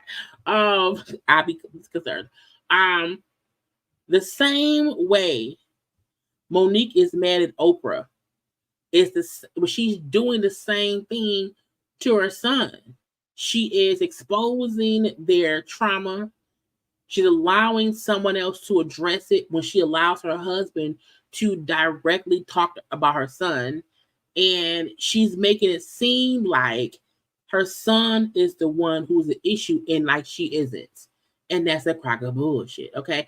That's why I say, you know, you have to keep these things separate. You know, how Monique felt about the Parkers, that's one thing. How Monique feels about the MC is all separate. But Monique, see my camera went down. Monique and her son and their issues like fully needs to be addressed off social media, but because she keeps saying things publicly, he has to respond publicly and not allow Uncle Daddy's son to do that shit. What I specifically remember about that message is that at the end of it, you said something along the lines of, if you don't respond, I understand. I could care less about what your message was about. But for you to say in the message, if you don't respond, I understand, why was it then that when you and I did speak after that message was sent, the first question out of your mouth is, hey man, how come you didn't respond to my text message? I found that to be very unique. But I did not need an explanation on how to speak to women or how to listen to women. That was not what that situation was about. My mother showed me how conceited she is in that situation that you were referring to. For a woman to villainize the actions of her son for being a man and a father to his new family simply because she had not heard from him in 2 days, as though her phone was broken and she could not check on me. Because last time I checked, I was a new parent. I didn't get a new house. I didn't go on vacation. I didn't just get a new game system. I had a baby. And in those 2 days that you did not hear from me, I was handling my business as a man and a father. When he said I had a baby, like, there's a way that parents who love their children speak, and him saying, bitch, I had a baby. I didn't move. I had a baby. Life changes for new time parents, but I had a baby. So yes, I didn't talk to you for a couple of days because I had a baby. But I'll assume your phone and the phones of those around you were all broken, which I wanted to believe was the reason why you did not respond to a message from your son expressing his concern over some bumps that your grandchild had on her back. You would later make it your business to tell me that you got the message and chose not to respond because her other grandmother is a nurse. Damn the fact that she is also your blood. And shout out to Nana. My baby girl loves her some Nana. The statement about money and then stating, don't let nobody introduce me to you, is not a competent statement to make because it wasn't a complete sentence, nor did the two things correlate with each other. Because Monique and Uncle Daddy's son be throwing out word salads. They talk and the shit don't make no sense. And when did you have the time to introduce yourself to a son that you weren't interested in and didn't do the best job you could do? I'm starting to think that you're not hearing yourself. To address money, you gave me $10,000 for a down payment on a car. And the fact that he has to address money his mama gave him because the mama and Uncle Daddy's son want to paint the narrative that we help him financially. He doesn't want to bring that up.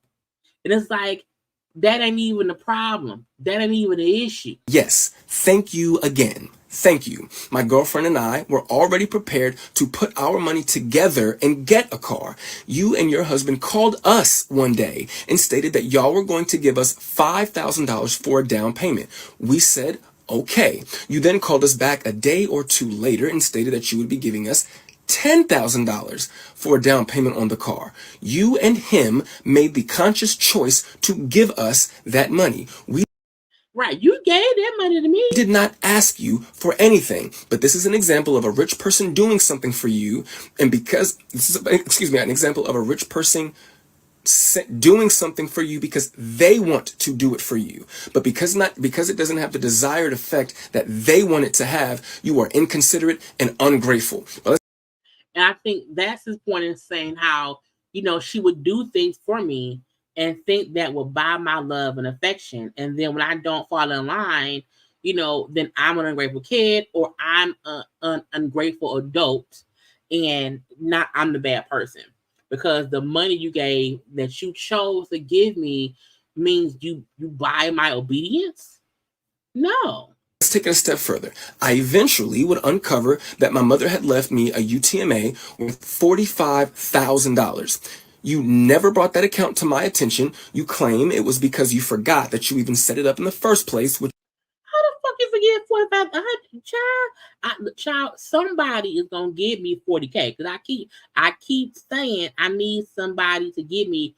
I need 3 rich people to give me $40,000, and every time somebody mentions something about money, and it's in the 40s, I'm like, I'm somebody gonna give me 40K.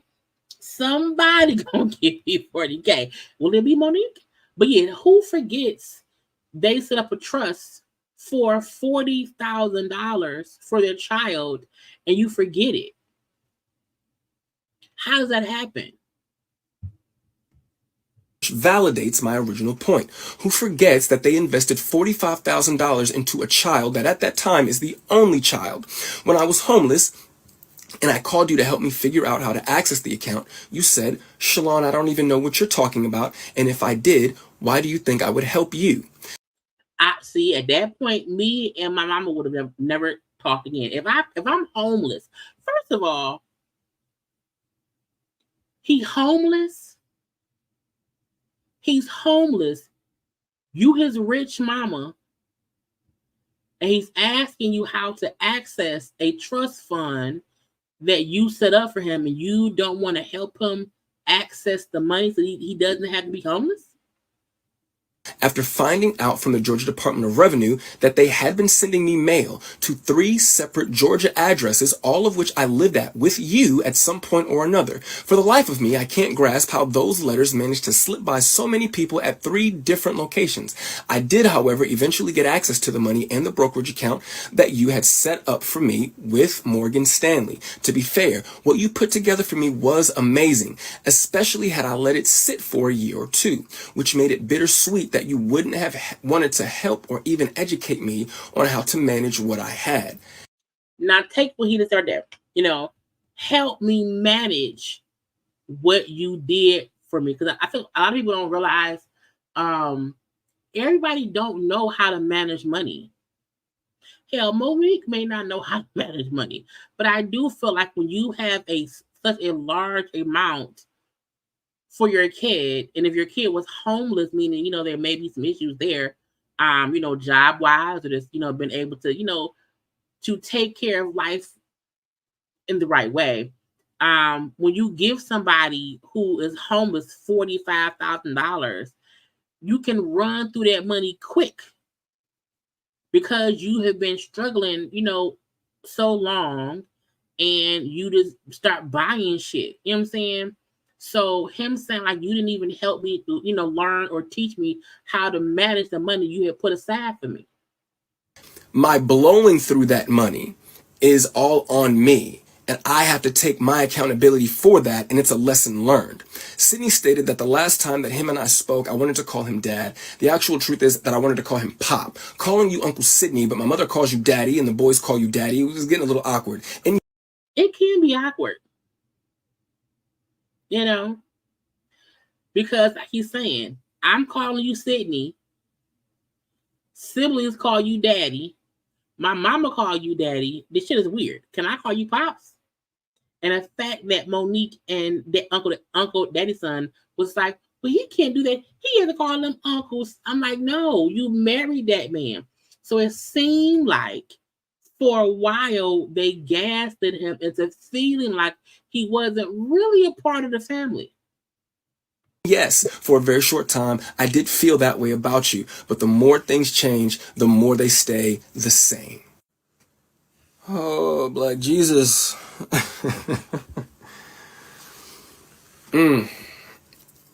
I do just want to really quickly give a really, really big thank you to the support that I've received throughout this. I didn't think that was something that was going to happen.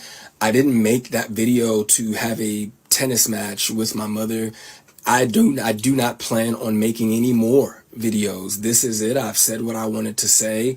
To me, if you're not going to acknowledge, you've already shown me that you don't care enough to acknowledge what I did say. So I definitely don't have the expectation that you're going to acknowledge now what I'm saying. And I love the fact that he's like, I never set out for all of this to happen, you know, but he appreciates the fact that people are supporting him, because a lot of people don't, I feel like some people don't understand. His only point is she keep speaking on me and we don't have a good relationship because she wasn't a mom. And even though she supported me at times financially, it doesn't mean that I did not feel lonely in the household, because my mom married my uncle, who then refused to let me call him dad or pops. You know, had kids with him, and then they were this happy family, and then it's just me lonely on the outside looking in. And to me, that's the issue. They made him a lone wolf in a family of gorillas. Okay? If you had a zoo and there's all the gorillas and then one lone wolf, that lone wolf will feel isolated. Okay, if you have a family of elephants, okay, and then one turtle, the turtle will feel neglected because I'm not an elephant. You know what I'm saying? That, to me, even how Monique and Uncle Daddy's son talk about the dynamic, it makes me feel like Shalon was a lone wolf in their family. And how before Monique even got with Uncle Daddy's son, he was already by himself because she wasn't a mom. And then once he got there, meaning Uncle Daddy's son, it became work because, okay, now she wants to be a mother and a wife, and he's left to see this family dynamic that he is not included in and never got in the first place. And when he probably maybe acted out and was upset with shit, they made him feel like he was ungrateful. When he didn't really want money, he wanted a family. So it is what it is. But once again, I want to say thank you again, man. That day before I posted that original video, I went to sleep with 25 followers that I probably could name all. I could probably name all 25 of those people. I think I have over like 12,000 followers now. That's really cool, man. I really appreciate that. But I just can't say thank you enough. I know I sound like a broken record, but I do appreciate the love. And the fact that he appreciates people pouring into him, because it seemed like he didn't get that at home. And best of luck to my mother in Sydney. And I hope that the Cat Williams tour is incredible. I really, really do. But when it comes to me, I am going to enjoy being a dad and being a man and just going through life, man. I don't want to be famous or notorious for being someone's neglected kid.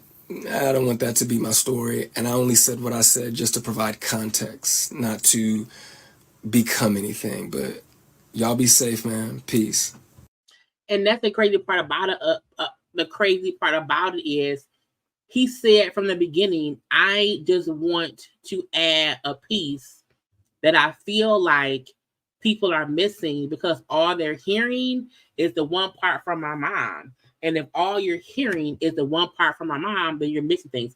Now, I want to play a clip, okay, real fast, because he talked in the past about Monique, saying that she did not want to be a mom. And we've seen Monique say how, well, Monique has only responded as if, well, yeah, I was young. I didn't know this. I didn't know that. But it's something different when you are the child watching your mom say this. I want to stick on the mother piece for a minute. One of the hardest things for me is when you do or you take your talent very serious and you're able to do it at a zenith level. Now, this is an interview that Monique did 3 years ago, well, almost 4, back in 2020, on the David Banner podcast. It was from March of 2020, which y'all know was around pandemic time. Okay. And when we've heard him say that he's watched interviews that his mom has done speaking on him, I feel like none of us, we saw a little bit of her speaking on it from the Club Shay Shay thing, but this one is her directly talking about her mothering. I always tell people you only have 100%. And a lot of times we give anywhere from 60 to 90% to what we do and what our talent is. Has there ever been a talent when you've been, or has there ever been a time where your career took a little bit too much away from family life? And how did you notice that and work your way through that? Because that's a problem that I have. I give so much to what I do. I give so much time and so much effort that the rest of my life seems to suffer. Now, and I want to say this, because I saw people commenting on posts earlier today, and they were saying how a lot of parents, are too busy. A lot of parents, work hours or whatever, and it's not abnormal for parents to be too tired, too busy to be parents. And I feel like that's an excuse. Because kids don't ask to be here. And I told y'all yesterday, I, as a kid, remember seeing my mom walking across the park field, coming from the bus stop, coming home from work back in her when she was in her 20s. You know what I'm saying? My dad, who I heard him getting up for work at 3 or 4 o'clock in the morning, and he would come home from work, and I would hear his music playing in the park, in the driveway. And even though my dad woke up early to go to work and worked hard and came home, I never had to deal with feeling like they did not have time to let me know they love me. So I know I'm lucky enough that that's my story, that's my narrative. But when I see people say I work so much and give so much to everybody else in the world that I don't have enough for my family, I'm like, if you notice that, how can you not acknowledge it and fix it? You know what I'm saying? So I just want to point that out. Let's keep listening. When I got to the third marriage, David, I knew shit was wrong. Okay, when I got to the third walk down the aisle, baby, I said, okay, bitch, you got to do it different now. There was a time, and I have a son that will be 30 years old this year, right? And there was a time that when he was a little boy, I wasn't interested in being a mother. Now, if this is your parent, your mama talking and saying, hey, I didn't want to be a mother, meaning when he was a little boy, can you imagine your parent telling you, I don't really have time to be your mama? That's horrible to me. I can't imagine that. Now, we've seen deadbeat parents. We've seen absentee parents and all of that. So it's not abnormal. But the way she explains it is crazy. I was interested in being a star. And I was interested in being famous. And I wasn't interested in being a wife. I was interested in taking pictures and red carpets and signing autographs and traveling the world. So I didn't really put the focus in.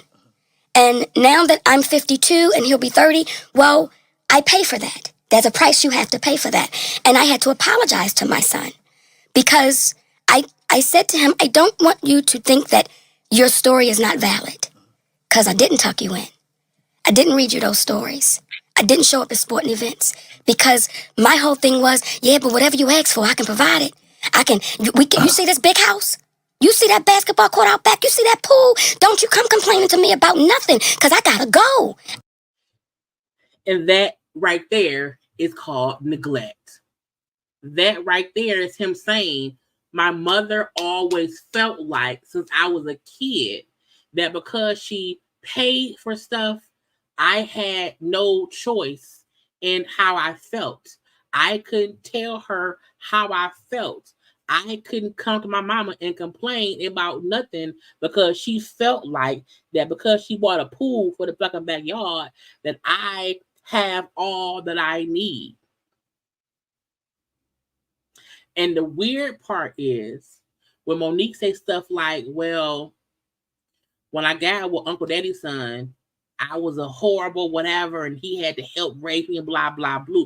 I'm like, so he didn't see an issue with you not being a good parent to your first son? And he then got you pregnant, and y'all and it's what? That to me proves he's a piece of shit.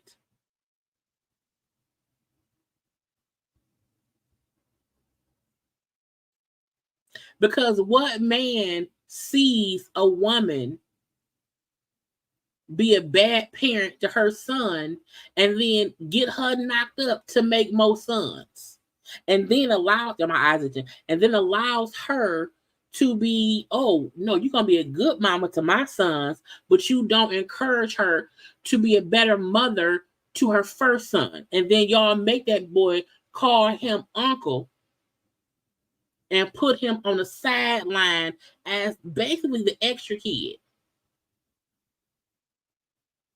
And so when Monique says stuff like, I told him, I paid for all this shit. Don't come complain. Don't come to me for nothing. You birthed that boy. And she's saying this is what happened when he was a little kid.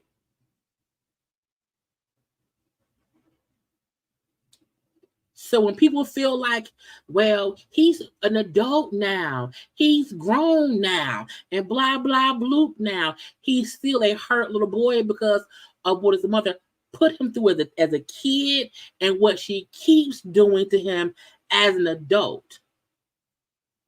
That's why when they posted that live, it triggered him, and he came back with the one we just watched because he was pissed off. And when I did come home, now I'm tired. So now you don't understand that? So again, so one, when I'm gone, don't complain. And two, when I come home, I'm tired. Leave me alone. I can't be bothered. Go play in the pool. So when he said on when he said on, I think the last the first thing he said, when he said having to watch like this family dynamic and having to watch this happy family happen, and that ain't what I had. When he says how his brothers have a different bond with Monique because they had a different mother than he had. And this is her speaking on how she was as a mother only to her first son. So when folks want to make it seem like, oh, well, Monique's not wrong. Monique's just, she's been honest. She owned it. She said that she wasn't a good mom. Yeah, but when Monique says to people, you know what you did was wrong, so fix it. Why hadn't she fixed it? She want to bang, bang, bang on Oprah head, on Tyler head, on Lee Daniels head, on Netflix's head. She wants to bang, bang, bang on people to pay her money, to make her be Monique, to make her star rise. She wants people to help her stay in the blogs, in the movies, on the stages. She wants them to fix the wrong they did to her, but she ain't fixed shit with her son. And she know what she did. No, because she go back and change it. No, she can't. But she don't want to fix it. She wants to make it seem as if, well, that's what it was. And so move on. And that ain't how life works. If you ain't moved on from the bullshit that Oprah and them did with you, which to me is not as bad as what you did to your son. Oprah and Tyler don't know you. Was Oprah and Tyler wrong for wanting her to do some work and she wasn't paid? Yes. Bad Oprah. Bad Tyler. But you was fucked up for what you did to your son continuously. And when you saw him just say, stop running with a false narrative about our relationship. Stop speaking on me. You and your fucking husband, uncle, daddy, son, then triggered that boy and tried to fool the public into feeling like your son was the fucking issue. And so this morning, something said, search for Monique interviews. And when I came across this one, and I said, oh, bitch, the shooting gun.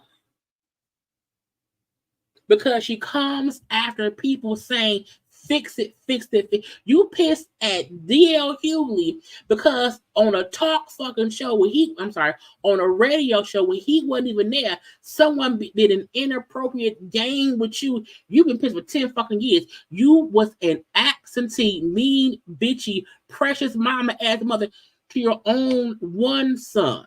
And then a great mom to the other ones, and you are surprised he can't get over it, bitch. You haven't either. There was a time that this entertainment was the priority because as a little girl, I wanted to be famous, baby. The work was a priority because I wanted to be famous. People love making excuses because we want to support the Black woman. I support Monique in wanting to be paid fairly. I support Monique in her pay issues with the Parkers. I get all of that. But she stands on a hypocritical sand tower bullshit. Because your flaw started when you put your career over one son. I can see if all the kids had the same Monique. I can see my bio father has 5 children. Me and my sister, and then 3 other kids from 3 other women. All 5 of us had a fucked up version of him. You know what I'm saying? All 5 of us. You know, he was an absentee father to all 5 of us. I think me and my sister probably had 2% better of a time because, you know, he and my mom had got married, and for a little bit of time he was around, but then, you know, poopy gone, and my dad, who my mom met when I was in 1st grade, and, you know, was together since then. You know what I'm saying? So I feel like we all had the same fucked upness of him.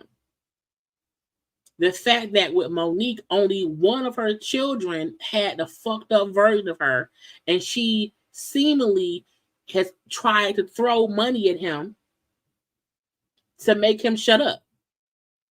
And because he doesn't accept that, I feel like they make him feel like the martyr. They make him feel like he ain't shit. And then they wonder why he may be falling down rabbit holes of mistakes because he wasn't never raised. You had other people raising him.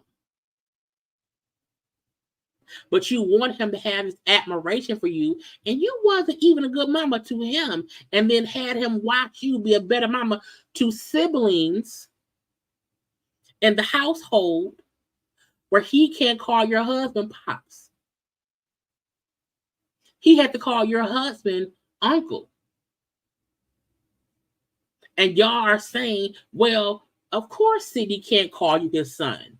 Why not? Ain't he your? I'm like, if I'm not mistaken, when you marry somebody, they become, it's called a step parent, stepfather, stepmother. But I can't call you any remnant of a name of father because you happen to know my daddy. When I saw the Jacksons and I saw how the people were screaming, holler, oh my God, David, I craved that so bad. And I wanted to be dressed up pretty. I like pretty shit. I wanted to be dressed up in pretty things. So when that moment happened, that's all that it was. And let me ask you a quick question. Were you let down when you finally received that moment? No. Oh, baby, no, I lived in it. Oh, baby, I lived in it. Do you hear what I'm saying to you? It was a party every day. Oh, baby, my passport, I was in the Bahamas. Oh, I was doing shit. I lived in it because it was. I lived in a life where me enjoying life was more important than me being a mother. Was everything I thought it was going to be. Right. It was. I didn't know the business part of it so much.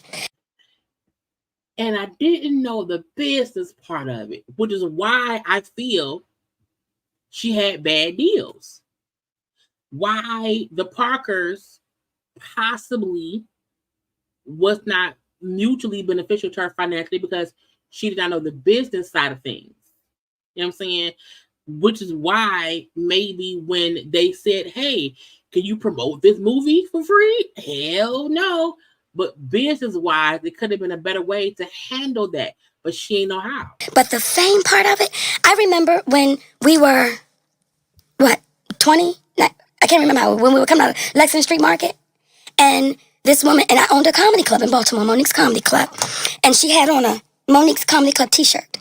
And she came out and she said, oh my God, Monique, I love you. And Sidney was right there with me. And he said, they only know you today in Baltimore. But tomorrow they're going to know you all over the world.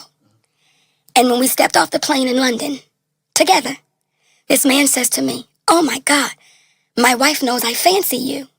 So we went from that moment in Baltimore to that moment in London. 20 years later. Stepping off of that plane. So I don't have the story that some of us have where it was, oh God, I cried every night in my hotel room because I hated it. David, let me tell you something. God damn it. I loved every minute. Do you hear me? I loved every minute. Loved every minute. Even though her son is like, I wish I had a mother. And it's like, just to hear how, and I'm not saying she's wrong for enjoying the spoils of being Monique. I'm not saying she's wrong for enjoying, traveling and getting famous.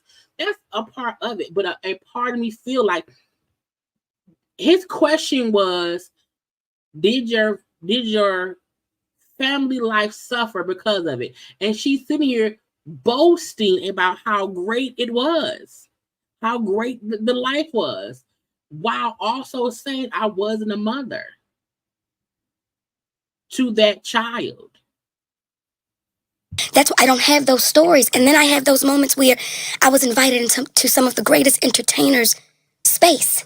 I was invited into Ashford and Simpson. I was invited into Patti LaBelle. I was invited into Freddie Jackson. I was invited in, and I'm not talking about with no cameras, and I'm talking about when it was just intimate and it was them. So it reminds me of people being so excited to see celebrities. You know what I'm saying? You're so excited for that. And like for me, I love having random conversations with my mama and regular people because that's what matters. When her son said, when you lose, and I'm paraphrasing, when you lose so much of yourself that you only find yourself in other people, this is what I felt like he meant. Look at how she talks about being around other people. It has nothing to do with who she is. She's just happy because of other people. I feel the best when I am at my house, on a couch, taking a nap. You know what I'm saying?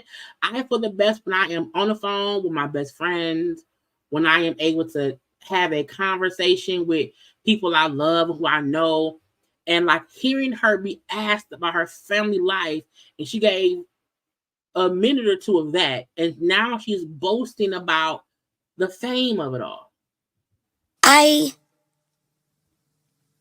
enjoyed every moment, as I still do. I still enjoy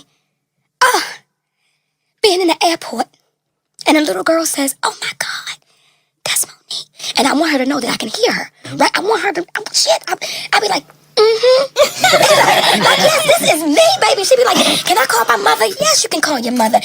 And I still enjoy. You enjoy other people loving you. You enjoy making other people feel good. However, you don't give that same love to your children, to your child, to your son. It's the equivalent of, even if I'm having a fucked up day, I can enjoy bringing y'all enjoyment. Because it's okay to bring other people happiness and joy and all that shit.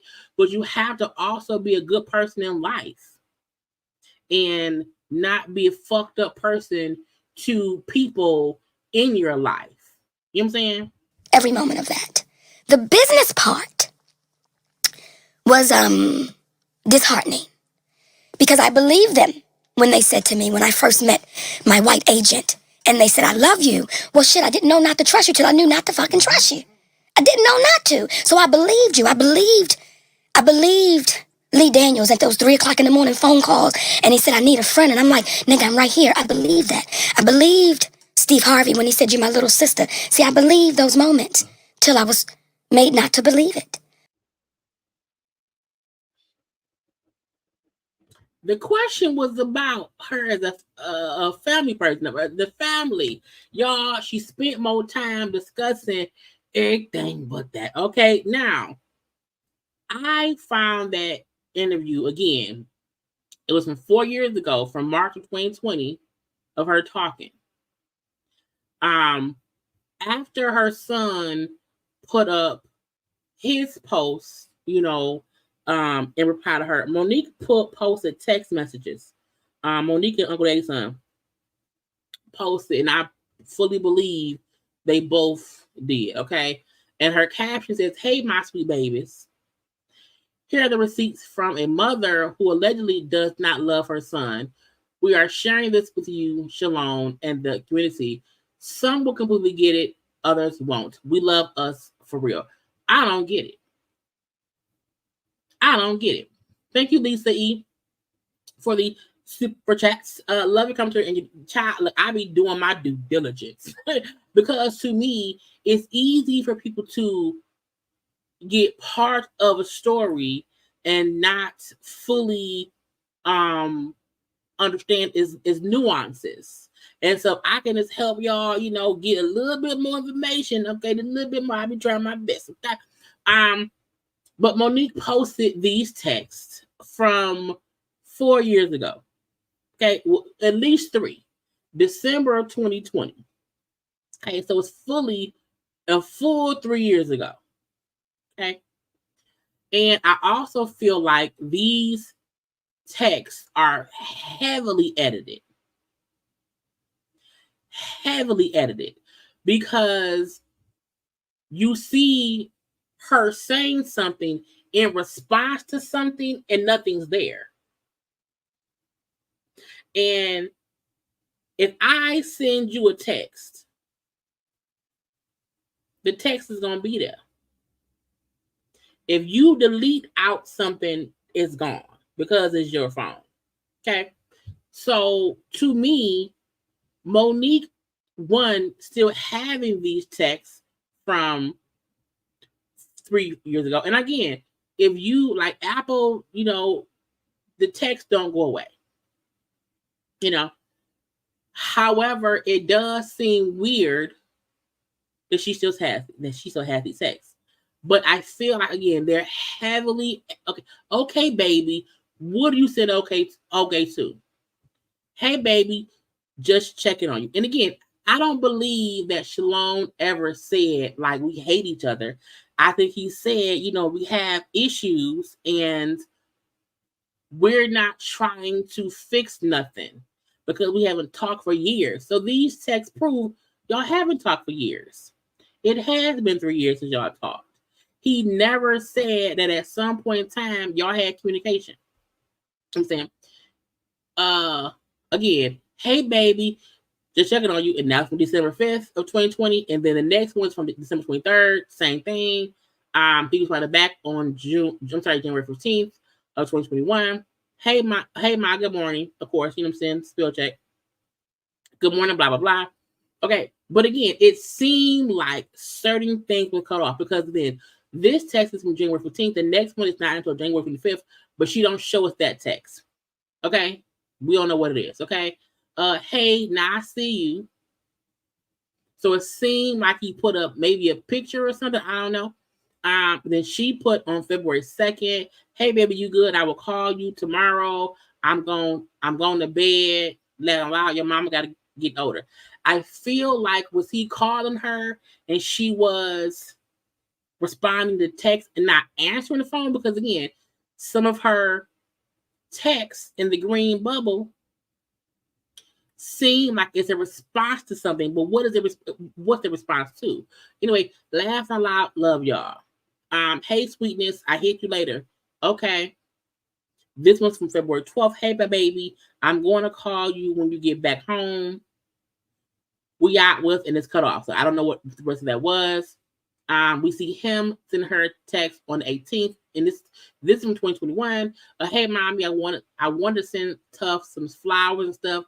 You know, can you help me? Blah blah blah. Hey, of course I will. So again, it shows there was, general conversation. Now my like in my phone, my text with my mama, child, I got 2 phones full of text, back and forth and back and forth, and 1,000 phone calls. Okay, here, like, mom, have you ever heard of hyperhidrosis? It's an excessive sweating disorder. Hey, my baby, no, I've never heard of it. That our research it. A part of it feel like, something ain't there. Again, hey, my baby, sorry I missed your call. Can we talk tomorrow? Call me when you get on break if you can. Love you. Again, so he's calling, she can't answer. A picture. Yes, you look so handsome. You better say that shit. He better say what? Let me know when your break starts. So again, to me, the text show that she took out whatever it was that he said that she was replying to. It's not there. Who's she talking to? Hey, my baby, how are you today? I'm okay. I've been overwhelmed these past couple days, working through it by talking with Nicole. This hasn't been the best sales week so far, and I've been feeling more anxious about it than usual. Nicole has been helping me chill out, though. Sometimes she's the reason for the stress. Hey, my baby, let's talk when you get off work. That's in March. So again, it shows general conversation, but not nothing that's like, oh, he's lying. No, it shows simple conversation. But from 3 years ago,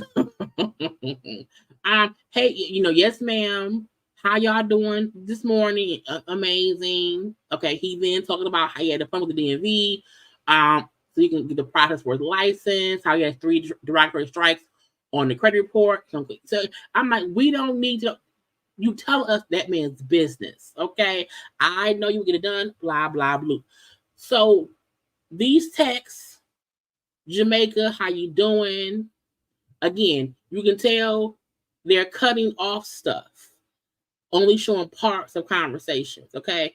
We're doing good. Cookie ate late dinner, salmon, blah, blah, blah. The doctor's going well. Met with a midwife. Okay, one for my baby, you know what I'm saying? Again, general conversation. Then asked if you remember somebody in Jamaica, blah, blah, blah. We then get to this, and we go from green bubbles to blue bubbles. Okay, so green bubbles to blue bubbles. Okay, so somebody ain't got no iPhone. Again, we see these weird emoji things or whatever. Okay, now you see how I feel when I get the television super cheese. This seems weird, like it is we're missing a part of a conversation. Okay, we're missing a part of a conversation. And this from June 16th of 2021. Hey, my sweetness. Hope y'all are having an amazing day. We're on our way to get some food. Okay, whatever. October. Something about an interview. Okay, that's your mama. Hey, mom, you woke. You know, are your eyes feeling okay? Blah, blah, blah. You know, hey, my sweet baby, child, the sweet baby, so we get done crazy. I haven't forgotten. I'm just trying to get myself together. So it's this random conversation. Random conversation. Then we have this long ass thing that it seemed like Sydney sent, and that's Uncle Dave's son, sent to him on Monique's phone. Okay, saying, "Remember today," and this is Uncle Sid, Uncle Dave's son. "If you don't change your immature ways, you're going to lose, my man. We can't be mad at you, but we're definitely sad for you. How do you go from putting your mother on hold when generations of family are able to see Sinai on the cold side, but you gave no instructions to Tuffy or your mother as to when they would or could be able to see Sinai until after Tuffy brought this fact to your attention?" So I'm like, so you calling and checking me because I haven't told y'all how you can come and see my daughter? Because him saying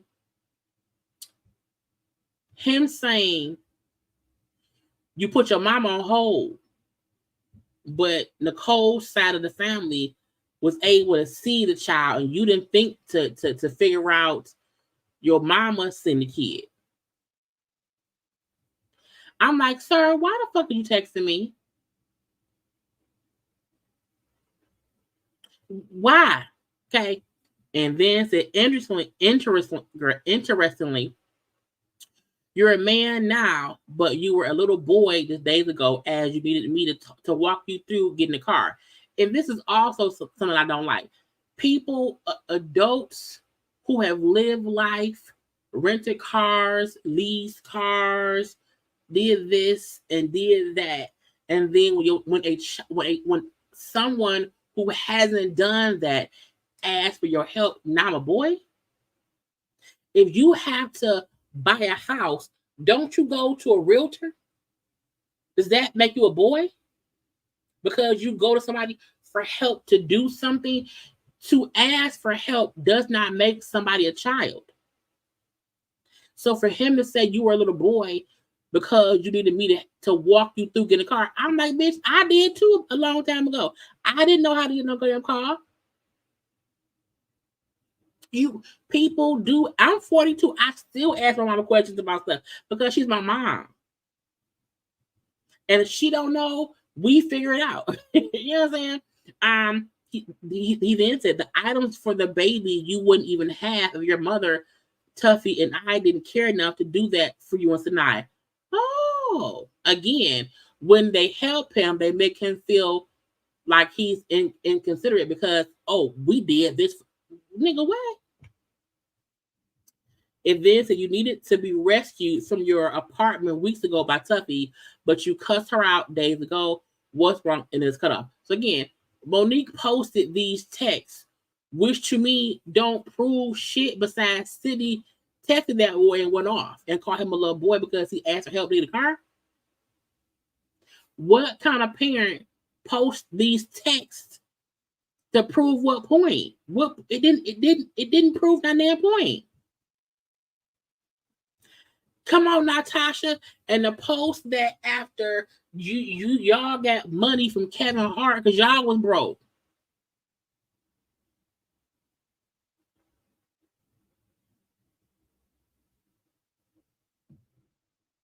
So it's the hypocritical shit of it all.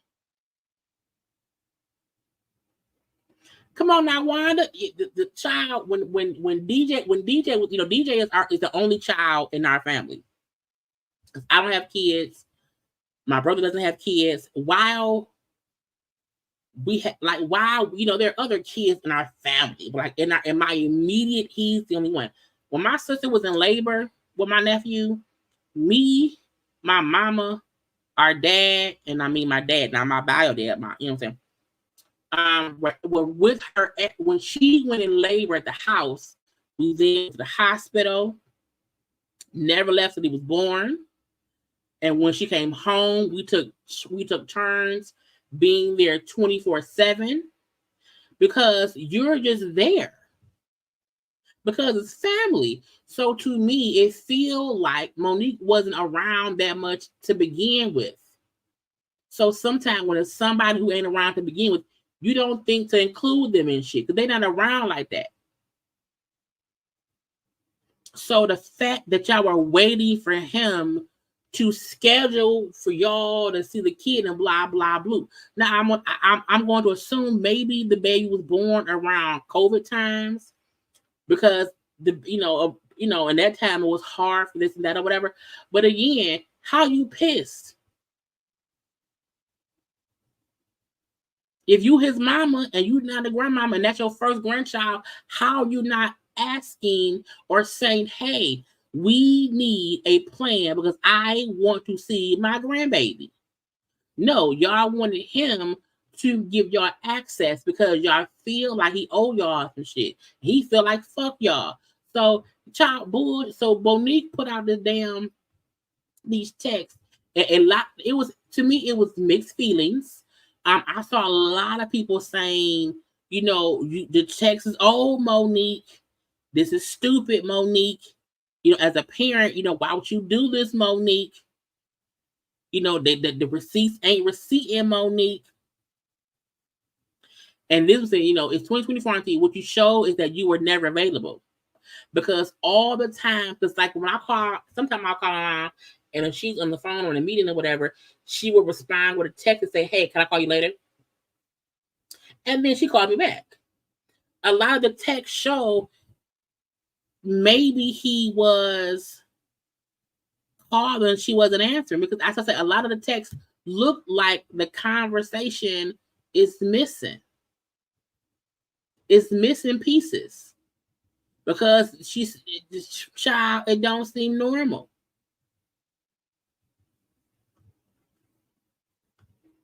So Monique on some bullshit. Child, DJ will be 18 next month. Oh my God, my baby. And my mom would be like, I'm gonna go pick him up. DJ has a car. He has a job. My mom will drive to go get, DJ plays golf and stuff. And my mom would drive to pick him up from school. He drove to school. She would drive to get him from school, to drive him to golf practice because that's her grandson. Yeah, because that's what grandparents do. We get up every Christmas Day. We get up early to go watch him open gifts because that's what you do. My mom drove to my house and my sister's house to give us cards for Valentine's Day because it's a mother and a grandmama.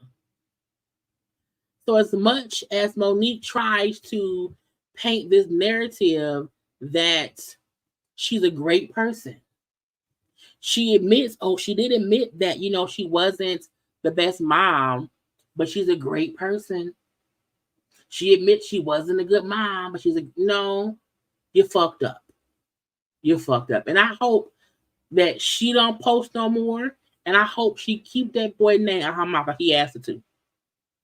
Do not bring me up. Leave me alone. Leave me alone.